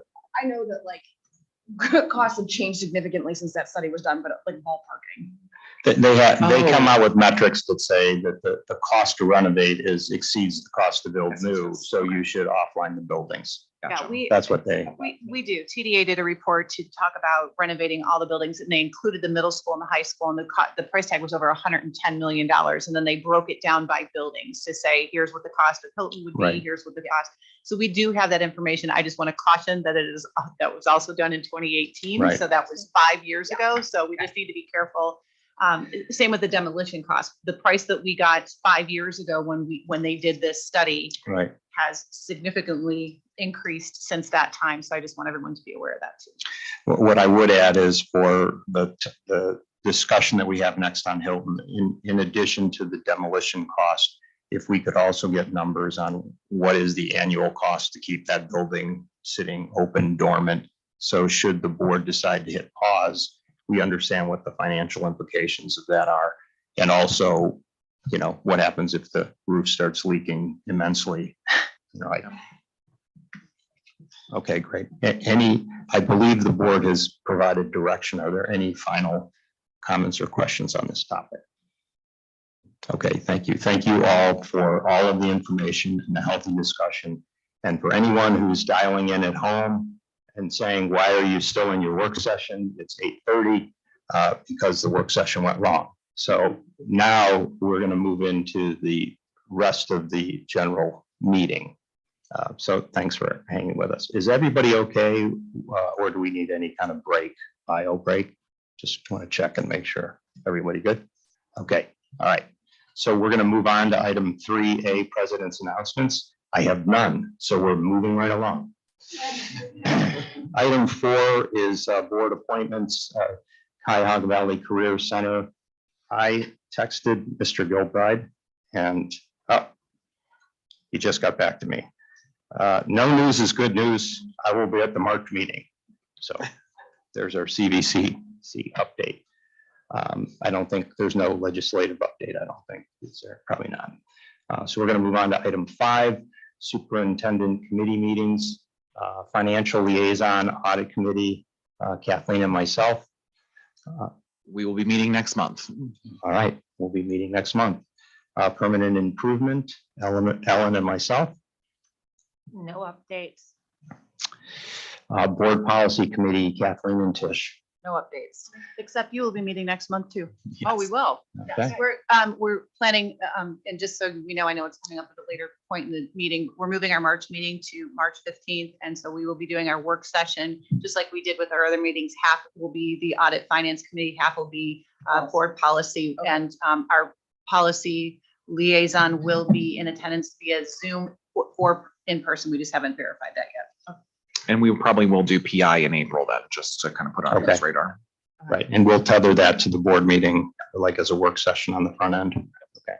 Okay. Transportation Appeals Committee, there are no appeals. Safety and security, Brittany Tisch, Nothing. no update. Schools Foundation report, Brittany. Yep, just one quick update. The Schools Foundation had their annual fundraiser at 750 Mill last Thursday. There were about 80 or 90 people in attendance. It was very well attended. They raised almost $20,000 for classroom grants to continue to improve our students' educational learning opportunities. They are still soliciting donations on their website. So if you're interested, you can check out bbhsf.org. They are also actively looking for new members, so more information can also be found by reaching out to the Schools Foundation. Great. Good to hear the fundraiser went well. PSO report, Helen. Another fundraiser apparently went very well. The PSO hosted Rick Smith Jr. on February 4th, and those shows on that day raised $25,000. And the proceeds from that are going to be split between the 3 PSO units to fund programs at each of the elementary, middle school, and high school. According to the PSO, everyone seemed to have a blast, enjoyed the show, and thank you to everyone who volunteered, donated items, or attended the show. The next PSO council meeting is on Thursday, March 2nd at 9:30 in this room. Very good. Moving on to item 6. Are we on 6? Yes, superintendent's announcements. Joelle? I just have two. I want to wish good luck to Dylan and Lucas. We sent them on their state send off today for swim team. So we're going to, they're competing in Canton this weekend in the state meet. So good luck to both Dylan and Lucas. And I have to share, one of the prizes given away at the Rick Smith thing was lunch with me. And so we gave the student, who happens to be a second grader, an option of what they wanted for lunch if they wanted me to take them somewhere or bring. So the student said that they wanted me to bring them lunch, and I had to share what they want me to bring them for lunch because it made me chuckle. They want a Happy Meal from McDonald's but pickles only and a bun. No meat, no ketchup, a supersized fry, and a large orange high C's. I laughed out loud when I saw this. I'm very excited to provide the student, have lunch with the student with his pickle sandwich. So yeah, I just wanted to share that. And will you be eating the same thing? You have to match the order. He didn't give me that direction. You're going to be eating just a burger with no bun and no fries, right? Very cute, but thank you. Very good. All right, item 7, treasurer's announcements. So as we Right. talk about funding, so I did let the board know, and I'm just kind of doing this for the community's purpose, is that if you are paying attention a little bit politically, what we're looking at right now is what has been proposed by House Bill 1. This is what we've received in terms of how this will affect public education. So I'm not going to read all of this, but please take a look at it. If this is something that moves you, please contact your state legislators. This is the largest slashing I have ever witnessed, and I guess I've been doing this for over 6 years now. But House Bill 1 was introduced. It is going to slash local government budgets by $1.2 billion.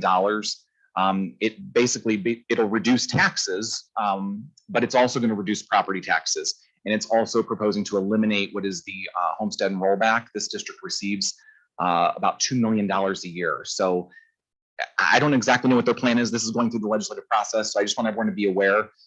They are going to be releasing these district by district simulations of how much money they would take away. And what this ends up being is it is a shift, just like House Bill 126 that we looked at last year, which we're seeing the impacts of now on properties from commercial properties. It is just a shift to what will need to be on the ballot box in the future for funding our public education system. It is a shift to the homeowners in the cities of Brecksville and Broadview Heights to have to go out for, will be forced at that point to go out for a levy because they are not proposing to replace this money. They are proposing to give more to the fair school funding model. So that's the trade-off. However, we are a district that, because of our local factor, does not benefit as much as our more urban settings and the low income districts, rural districts throughout the state. We are not going to, while we're slightly benefiting, if you take away $2 million, we will be way, way, way, way, way negative. And so this is a huge impact. I would encourage you to ask questions, reach out to your legislators if this is something that's important to you. This is crazy. This has treasurers around the state. We don't even know what to do at this point. It's very, very alarming. So that's my update. Yeah, and just to add a little bit more description to that. So, the way it works with public education is the only way we as a district can raise revenue is to go to the voters and ask for a tax increase. We can reduce costs by cutting mostly staff because most education it's personnel. So we don't have a lot of levers to work. And we do planning, we do 5-year forecasts. Every district has to submit a 5-year forecast, an updated 5-year forecast every 6 months, and you make assumptions in those forecasts.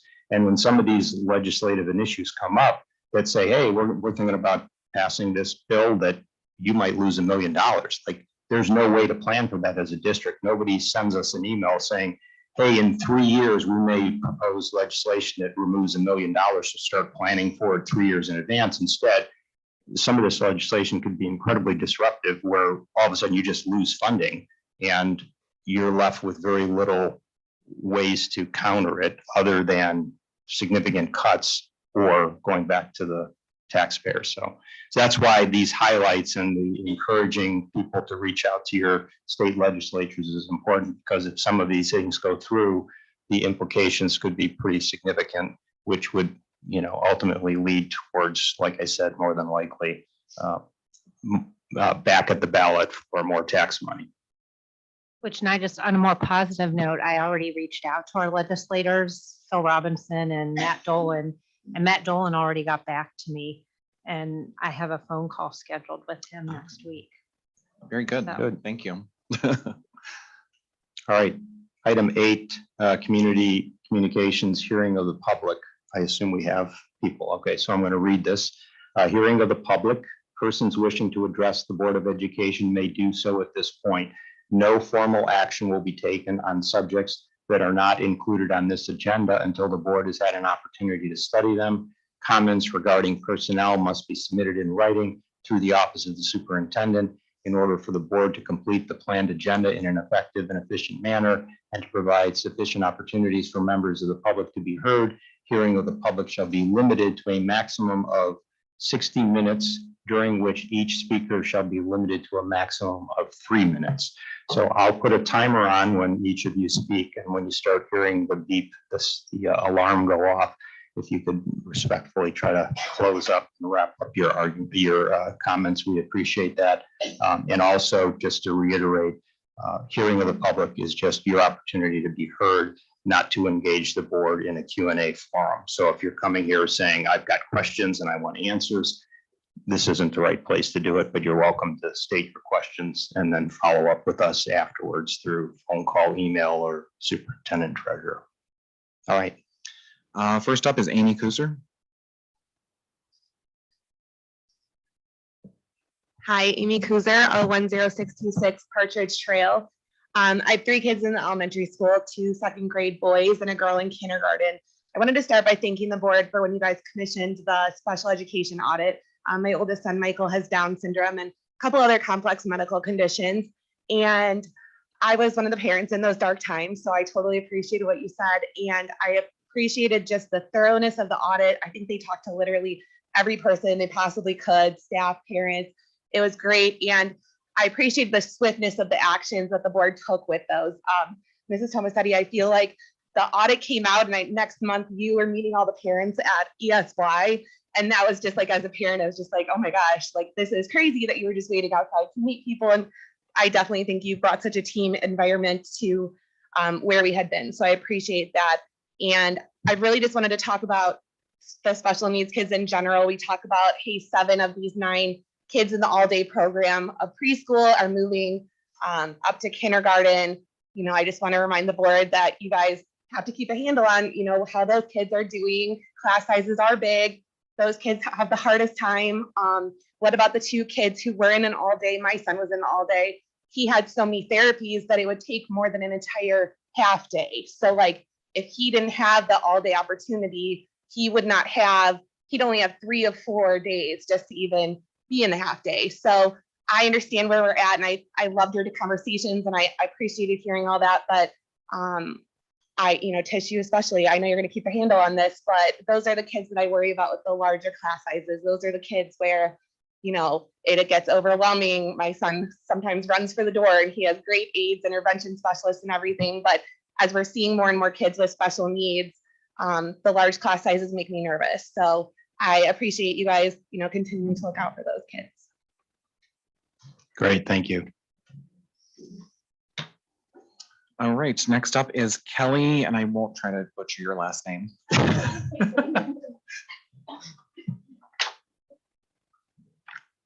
Kelly Swagelak, 8666 Steam Creek Drive, Broadview Heights. So I have twins in kindergarten, in the elementary school, and the 7th grader at the middle school. I'm alumnus from the district, and I moved back from out of state just so my kids could go to school here. Although many years have passed since I was a student and the world has changed dramatically since then, one thing still remains the same. We're a district with a high standard for public education that offers quality services and opportunities for all students, from gifted to special needs and all the awesomely average kids in between. We're not a bare minimum district that just narrowly meets state requirements. We don't have a high targeted student to teacher ratios, and we don't cut special services for our most in need students just because the state doesn't mandate it. As a community, we have a strong support system for our schools, and people move from places near and far to get into this district. So over the last month, I've talked to many members of the community, some with kids currently in the school districts, some with kids in private schools, and some whose kids have long since graduated from our district. So the general perception in the community is that the new elementary schools fallen far short of expectations for our district and their tax dollars. So I understand the first year, there's a lot of growing pains in the new elementary building, but there's a difference between figuring out the daily flow and logistics of a new school and not having enough classrooms to handle the current enrollment. 25 kids in a kindergarten classroom is too many. Our district targeted ratio is stated at 20-1 for kindergarten. 5 fewer kids would make a big difference. Potentially 32 kids in a 2nd grade classroom is far too many. So our district targeted ratio for 2nd grade is 23-1. 9 fewer kids in the classroom would make a significant difference. The time to fix this is now. Continuing to talk about this next year is too late. So in my opinion, the only viable plan moving forward is one that effectively reduces class sizes for the entire elementary school day, not just pulls a couple of kids out of a room for 90 minutes, then they're squished back in for the remaining 3 hours of the day. That's not effectively reducing class sizes. That's not only burning out our teachers, but you're also losing kids in the shuffle because there's just too many kids in a class. So in respect to utilizing the collaborative spaces for pullouts, what's the saturation point for using those collaborative spaces? At what point is it just too loud, too distracting that no kids are able to actually learn anything out there? So this needs to be studied not just for our gifted students who use the collaborative spaces today, but for all students at all levels of the education spectrum. And I truly wonder if this open concept is really even effective for teaching our kindergartners and 1st graders. So I've heard the statement several times that the district-wide, we have enough square footage to accommodate current enrollment. We need a proactive plan to use the building space that we have and a reduction in class ratios at the elementary building in order to continue to provide high quality education and services for all of our students. Elementary classroom ratios are the #1 concern on the minds of the community. Without a plan that reduces class sizes overall and a change in perception for the elementary building, it'll be next to impossible to stop people from seeking potential state private school vouchers or to pass the levy in the next few years to keep the district out of the red. Thank you for sharing. Megan Briggs.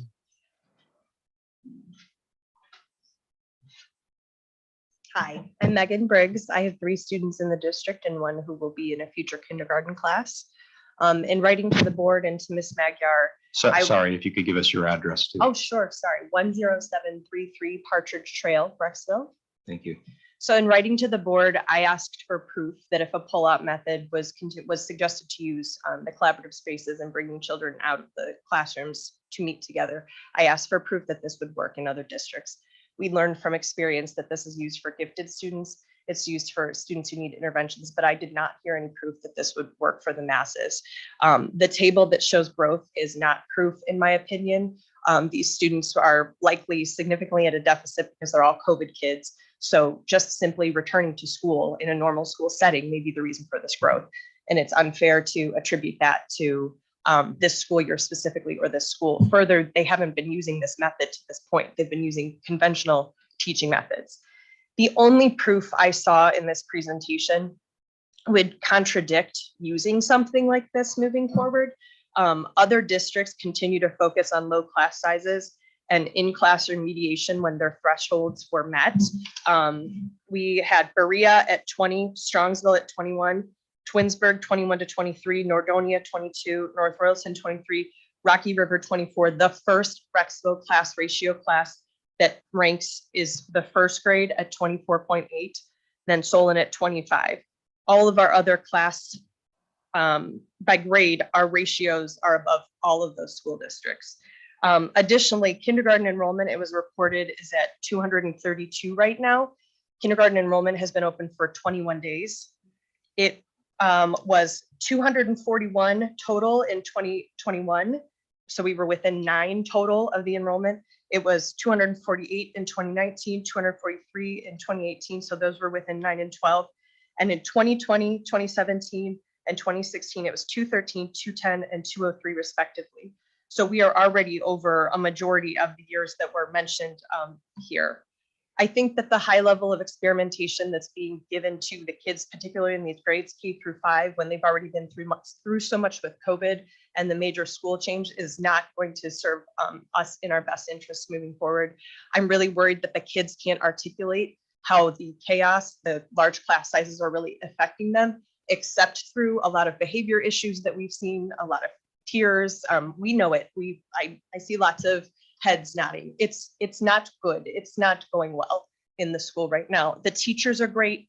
The administrative team, Mrs. Toth, we get a lot of support, but the day-to-day is really hard for the kids with these large class sizes. Thank you. Thank you for sharing. Vanessa Caslow. My name is Vanessa Caslow. I live at 10047 Jamestown Drive, North Royalton. This was really hard to write without knowing what was going to be presented. So I first want to say thank you. I've done a lot of homework in the last month and a half. That presentation, again, was very thorough. So I really appreciated it, especially being one of those kindergarten class or kindergarten moms. So your time and energy and from the board, staff, administration doesn't go unnoticed. I can see you all care and have the same concerns as families. Sorry, I lost my spot because again, I'm kind of ad-libbing. So BBH does not have a reputation for being a bare minimum meet the requirement district. I'm actually a big proponent of this elementary school. I think it's amazing that my kids have such a large pool of children to find their people. And our educators are amazing and the resources are great. I won't pretend I'm not still concerned about the class sizes. I am here for 21st century learning, but my young kids still need a person at school, and that person needs to not be overwhelmed by the amount of students that they have to give them time and attention. I don't see that happening yet, but my concern is that at some point it's going to get to that point. I'm also concerned that even with a different learning model, we're still reaching a saturation point in the existing space. I'll always be concerned about my awesomely average kids, that middle majority, and Dr. Martin gave me permission to never stop advocating for them, so I appreciate that. He said we're preparing these kids for jobs that don't even exist, which kind of made me take pause. And I hope these kids have the opportunity to go on to be the change makers of the world, because we took the time to nurture them and took the time to nurture them at the foundation of their education. So I urge you to keep us focused and not only on creating a plan that is developmentally appropriate for each grade level and modifying the plan as needed, but also following through on implementation. I ask that you continue to communicate with us with transparency so we can better understand the vision and goal around learning model. And at the end of the day, I want to support the staff as an active community member. I'm also promising to continue volunteering my time and talent to the community, students, families, and staff. Thank you for sharing. Josh Klein.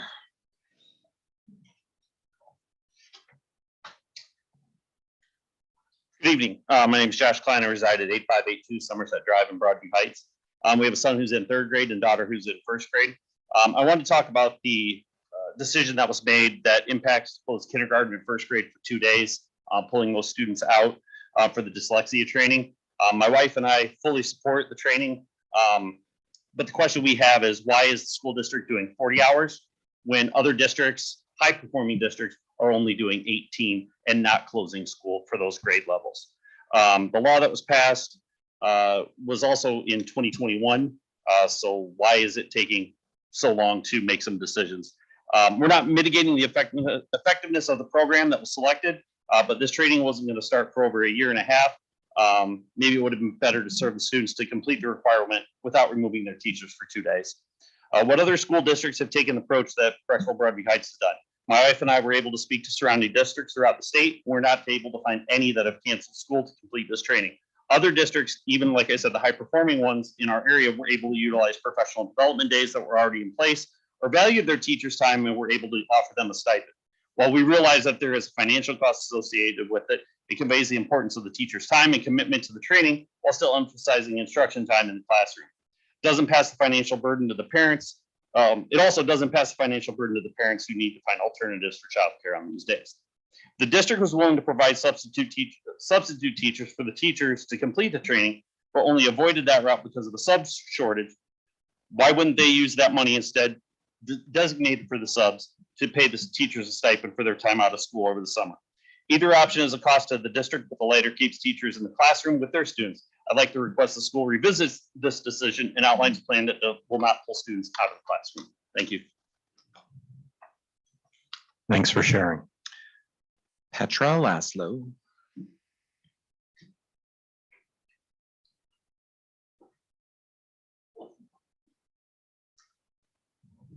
Good evening. My name is Petra Laszlo. I reside at 8433 Timber Trail. First of all, I want to thank the board's service to the community. I want to thank Ms. Mayar and Mr. Yanaglos's leadership as well. I've been a resident in this community for 30 years and I've had kids enrolled here for 12 years. I have lived through many crises during my time in the schools here and with my own kids as well. And I have followed the board through good and bad, through times of calm and calamity. And I encourage everyone here to stay connected, even as this current storm has passed. Don't stop coming to board meetings. Don't stop following the board. I'm here today to tell you that my 2 elementary kids are actually doing really well. I'm here to give a positive report. I have a kindergartner who started really behind in literacy. He even qualified for ELL services. He is actually just thriving. And I have a 5th grader who is in gifted services. He is a part of all this pulling out and being moved around with teachers and stuff. And he's actually doing great. When we have hard days, our motto is, what can we learn from this experience? So I try to portray positivity to them and it actually works. They have an amazing group of teachers and a great admin team, which I'm blessed to have in our life. Yes, there are hurdles and obstacles to be overcome at the new school, but I'm resolute and waiting patiently for the educational experts to resolve them. I'm not the smartest person in the room. And I want to remind you that while you may not hear from us often, we are out there. We have unprecedented parental involvement in this district. Involvement comes in many forms: PSO volunteering, being informed, also wanting to be involved in policymaking in the district nowadays. I'm here to ask you to not forget about those of us who are normally silent, who may be seemingly content. Further, elementary is at the forefront of discussions this year. I have kids ranging from kindergarten all the way up to 11th grade. Please remember that 8th graders are just as important as the 2nd graders. Young elementary will be in the middle school in the blink of an eye. Every decision affects other grades and buildings as well. Hearing discussions such as, we can just move 8th grade to the high school because there's capacity, makes my hair stand on end. Please steward our interests carefully. Third, and this may make me the most unpopular person in the room, you represent the interests of the community at large. That includes taxpayers who do not have children in school. As someone who worked on your 2017 levy campaign and co-chaired the 2018 bond campaign, I think this is imperative. I only mention this because when we seek support for the schools, we ask for their support as well. We cannot forget about them during the times when we are not calling upon them for help. I mention all this to remind you that as you get emails for immediate resolution in a certain matter, hear about Facebook threads, please consider that there is a silent majority of pretty content parents out there. Also parents of older kids who are just trying to get through the teenage years and hope pray for a year without change. A year without change. We are all affected by your decisions and would be tickled to be by your proactive decisions, not reactive decisions in the future. I understand that we do not have a crystal ball, but knee-jerk decisions, especially triggered by external pressures, are not ideal. If you could wrap up, please. I am. I appreciate the thoughtfulness for the present and immediate future here tonight. Thank you for your time. Thanks. Thank you.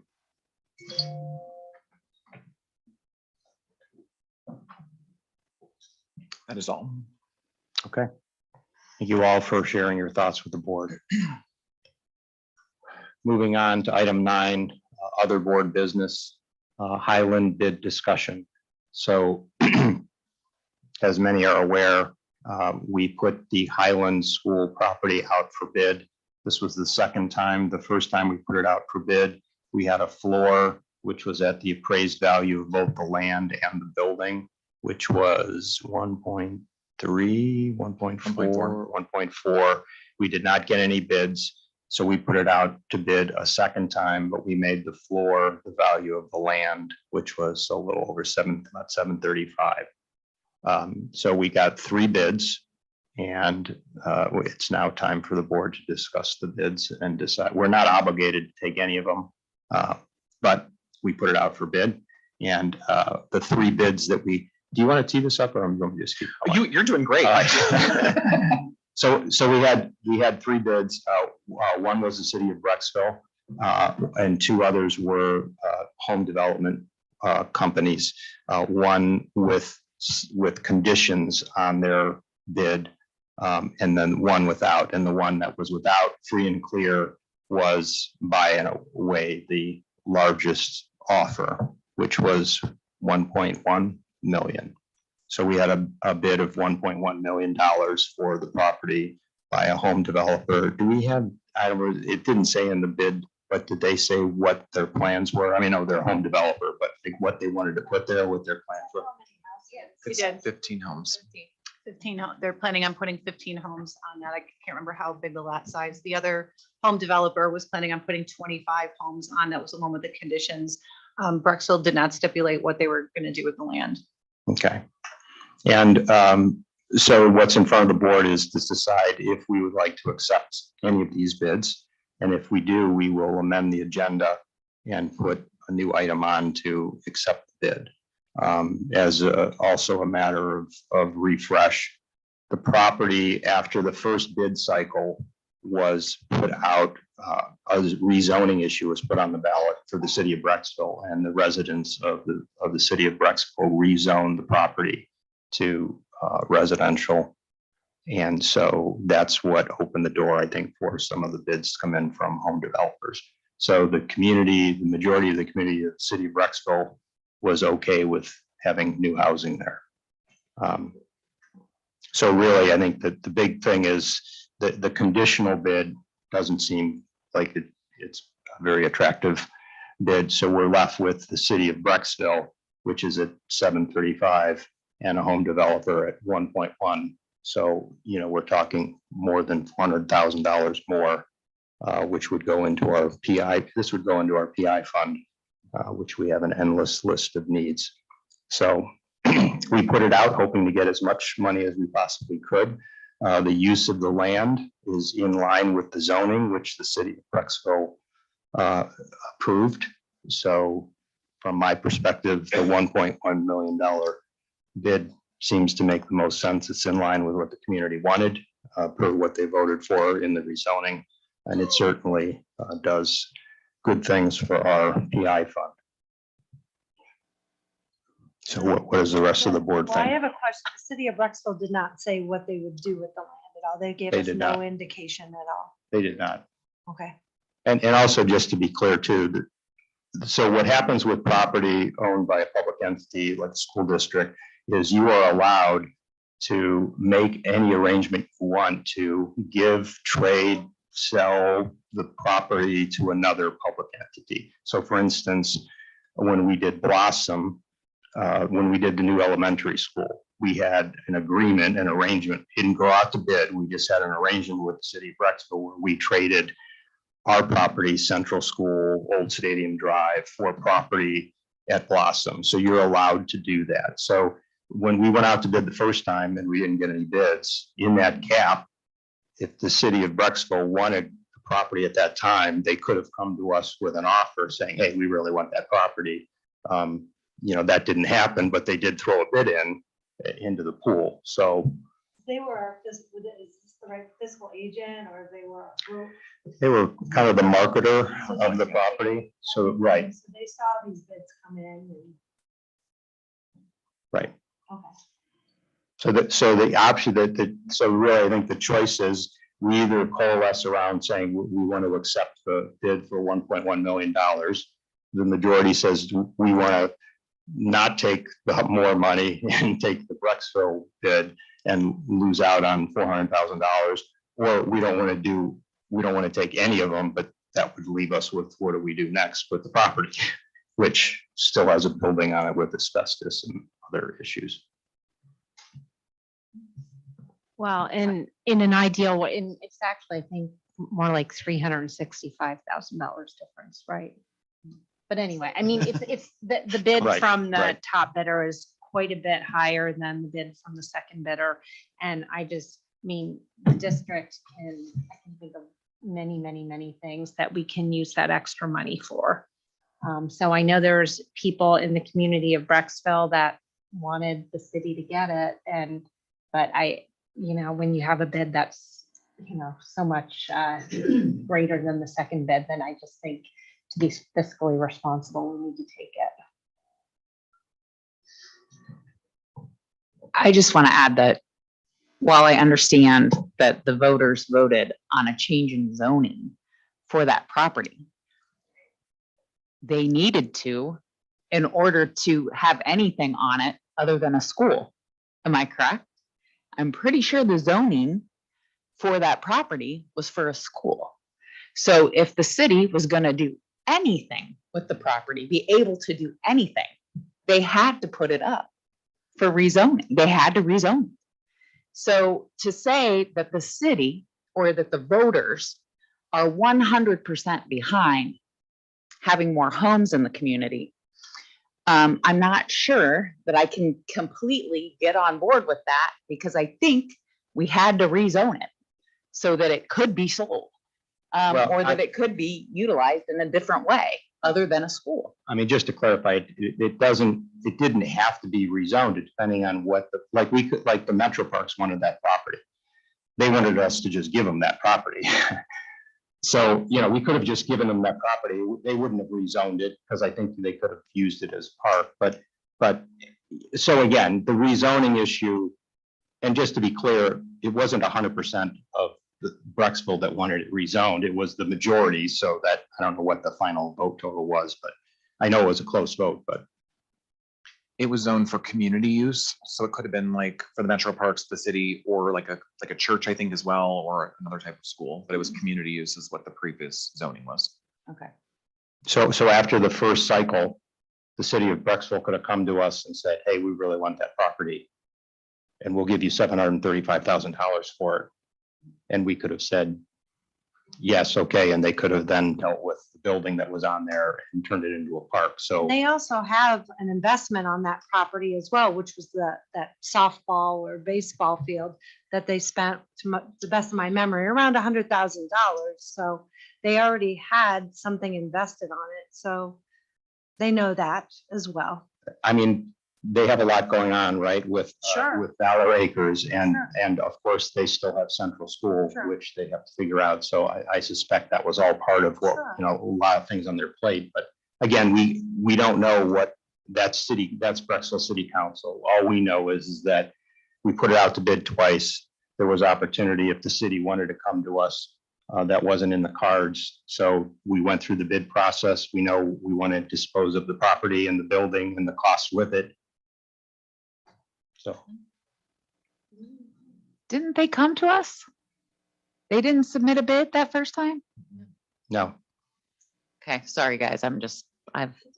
overloaded with info. all right. I think. all right. We have a wonderful Right, it's all relationship you- with the city.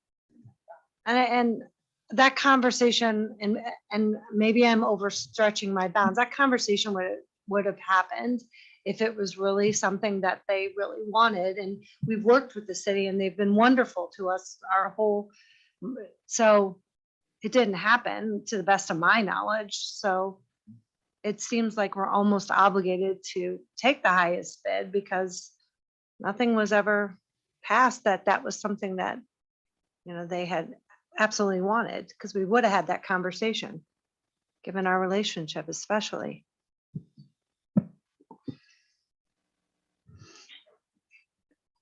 I mean, I agree that, I will back my fellow board members in that, our role is to, be fiscally responsible and to, ensure that we have the monies available for what we need to do to continue to keep this district great.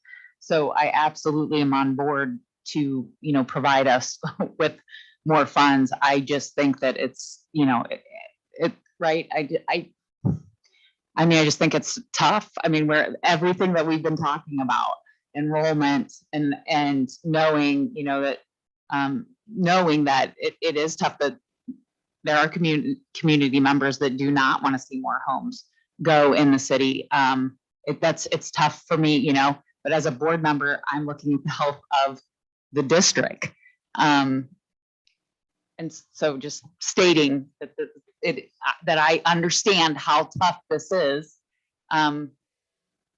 for the community, knowing that there will be more homes going on that property. Well, and I think we should be mindful too that, again, echoing the sentiments of the really phenomenal relationship that we do have with the city of Brecksville, it is tempting, but at the same time, and not to project because I have not been privy to any conversations, but I don't know what would stop the city from turning around and selling it to a realtor or a real estate development company and put more homes on that property. So I feel like knowing that we have a proposal, that we understand what we're doing, and it's at a rate that is higher than anything else that we've seen come through, to your point about being a fiscal agent of this community, I think it makes the most sense to proceed with the highest bid.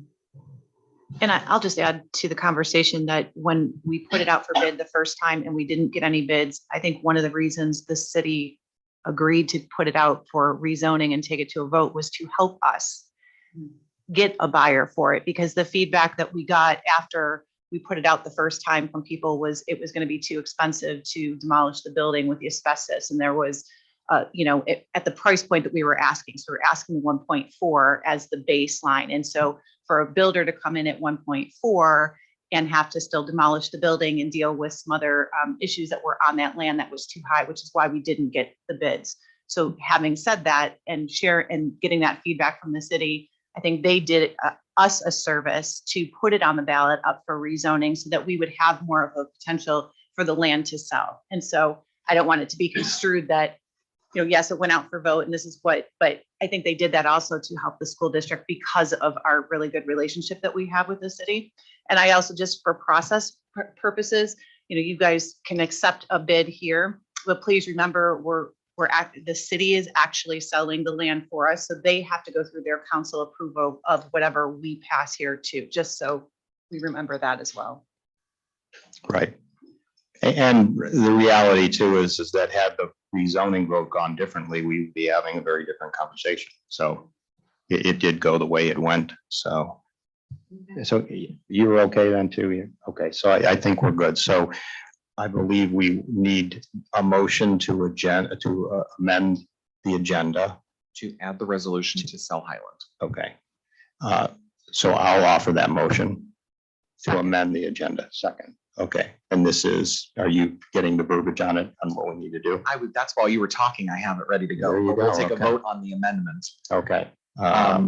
So roll call. Yeah, roll Will call. be Mrs. Kramer, Yes. Mrs. Kwiatkowski. Yes. Mrs. Mack, Mrs. Wigman. Yes. Mr. Dosen. Yes, so we've amended the agenda to add a new item, which is to accept the highest bid. Read it, yeah. But Oh, yeah. Oh, great. All right, you already got it. I had it preloaded because There I you was go. seeing how the conversation was going. Where are we at? It's There we 9:14 go. and you're on top of things. Nice to see. Okay, so resolve to approve the sale of Highland per the resolution attached. May I have a motion? So moved. Second. Any comments or questions? We just had a discussion. Nope. Roll call. Mrs. Kramer, Yes. Mrs. Kwiatkowski. Yes. Mrs. Mack, Yes. Mrs. Wigman, Yes. Mr. Dosen. Yes. So it'll then follow the next process, which Brecksville, the city council needs to do their thing. So, okay, very good. We're moving on to item 10. 10A, resolve to approve the Kent State Field Experience and Student Teaching Agreement as attached. Item B, resolve to approve the SRO MOU as attached. Item C, resolve to approve the University of Akron CCP MOU for the 2023-2024 school year. Item D, resolve to approve the Cuyahoga Community College CCP MOU for the 2023-2024 school year. Item E, resolve to approve the Kent State University CCP MOU for the 2023-2024 school year. Item F, resolve to approve the Lorraine County Community College CCP MOU for the 2023-2024 school year. Item G, resolve to approve superintendent's other business items A through F. May I have a motion? So moved. Second. Okay, you want to give us a quick Speedy overview? Gonzalez style. So Yes. Kent State student teaching agreement is just so we can have students that attend Kent State that are in their student teach in our school district. The SRO MOU is just a reapproval. We had 2 documents going back and forth. Unfortunately, we had some wrong dates in there. So this is just a reapproval of something that was already approved in the summer. Items C through F are all yearly requirements we have to do for our kids to take CCP classes at those universities. Any comments or questions?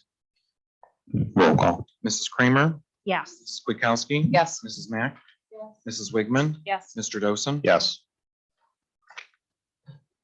Item 11A, resolve to approve certified personnel recommendations. Item B, resolve to approve classified personnel recommendations.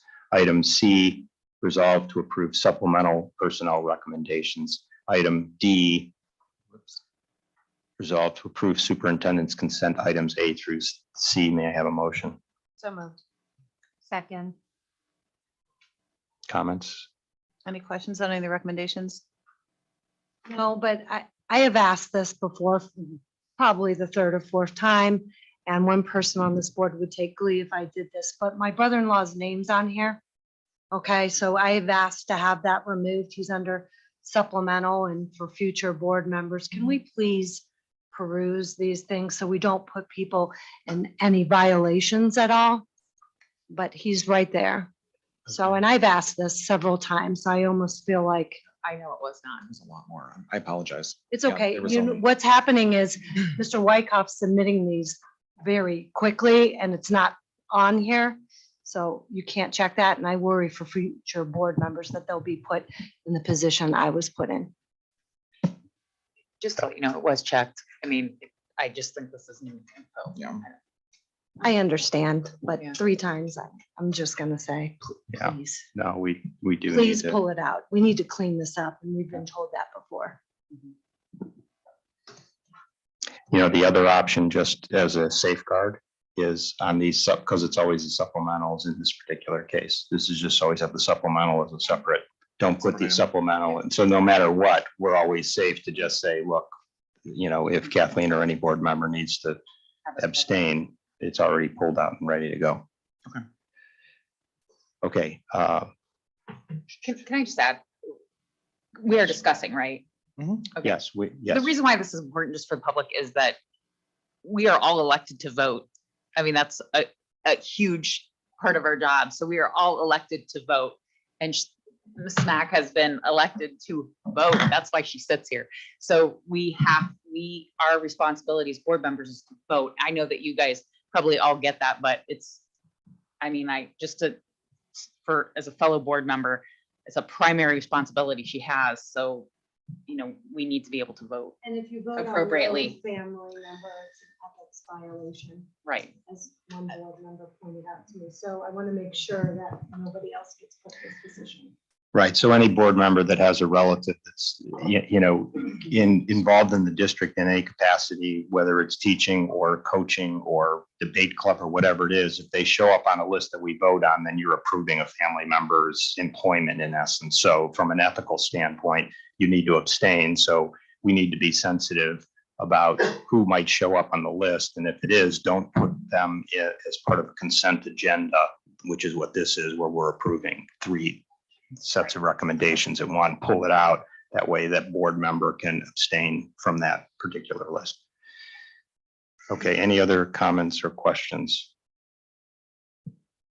Thank you. Okay, roll call. Mrs. Kramer, Yes. Mrs. Kwiatkowski, Yes. Mrs. Mack, I abstain.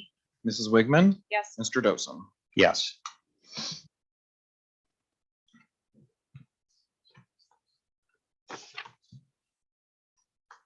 Item 12A, resolve to approve the financial reports as attached. B, resolve to accept donations as presented. C, resolve to approve the minutes from the January 25th, 2023 regular board meeting. Item D, resolve to approve treasurer's consent items A through E. May I have a motion. So moved. Second.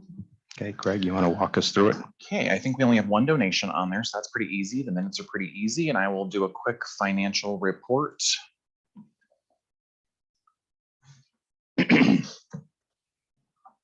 So we are looking at the actuals for the month of, move this over just a smidge, for the month of January. So this is where we were on the revenue side. We brought in $1.6 million. This is from the real estate. This is trailing behind last year, so I'm really hopeful that we're not having a weird crisis. Last year at this time, we received $2.9 million already. And then we're matching where we were last February. So that should indicate that the March property settlement would be larger. So we're going to just kind of keep track on that because again, we would normally receive more funds by this point in the year from people paying their property taxes. But there could be various reasons for people holding back at the time for the time being. We do have some state money that is actually, it's trending well. However, if you remember what I've been prepping everyone for is that last year we saw those large differences, and we'll see that on a different slide where we got a large bump last year when we compared last year's revenues, but we're doing well with the state revenue. The total brought in for the month was $2.2 million. However, we spent $4.1 million. So we had $2.7 million in personnel for salaries. We had $950,000 for benefits, $300,000 for purchase services. And again, that total. So for the month we had a deficit of $1.8 million. It's very typical just because of how we receive our funding. So that's not necessarily to be alarmed about because we did just receive $15 million in the month of February. We compare our revenues from last year to January of 2022 to January of 2023. There are two big differences. Here's where you can really see that large increase. We had a balloon payment last year when they implemented the fair school funding formula, and the state finally got the new funding formula implemented. So we received a large payment at that time. Real estate, again, was also down by $1.1 million than it was from last year. So those are just the reasons for the monthly flows from year over year on the revenue side. On the expenditure side, we actually did spend less this year than we did last year. And basically the main and only difference when you look at everything was that salaries were down $200,000 as compared to last year in January. When we look at a total aggregate for the year, this is where it puts us. So according to the forecast, we're a little bit unfavorable right now in terms of our projections for revenues, but that's okay because we are also favorable more than that as it comes to the expenditure side. So we are expected to spend a little bit less than what we had originally forecasted. So we would increase our cash balance this year by $500,000, leaving us with a cash balance of $23,239,491.98. So again, that kind of moves a little bit each year. And then the final slide that we have is just comparing where we were last year to this year. So on the revenue side, we still have more revenue overall in fiscal 23 than we do in fiscal 22. And then on the expenditure side, we actually have less expenditures when we compare the same period of July to January year over year when we take that whole fiscal year into account. So in general, we're still doing the best we can. We're still trending well. We're sticking to the forecast basically, which is good. So that's it. Which is, should we assume that we have less expenditure this fiscal year because we consolidated preschool 21? Correct. So if you do remember last January, we had talked about the RIFs that we did as we went through those things. So obviously that was $1 million in savings, but then we've had to hire, as we talked about earlier, some of those additional staff members. So some of that savings is actually been reduced, which we kind of updated a little bit with the November forecast. We need a little bit more updating as we move forward, but yes, that is the reason why it's actually less. Is because of those reductions and efficiencies that we were able to achieve with the new elementary school. Any other comments or questions? Roll call. Mrs. Kramer, Yes. Mrs. Kwiatkowski, Yes. Mrs. Mack, Yes. Mrs. Wigman, Yes. Mr. Dosen. Yes. Item 13, closing items, announcements. The next regular meeting of the Board of Education is scheduled for March 15th at 7 PM. So that was moved up a week. So in 3 weeks, we'll do this again. Hopefully not until 9:30 at night though. Item B, resolve to adjourn the meeting. May I have a motion. So moved. Second. Roll call. Mrs. Kramer? Yes. Mrs. Kwiatkowski? Yes. Mrs. Mack? Mrs. Wigman? Yes. Mr. Dosen? Yes, thank you all for hanging in there and have a great evening.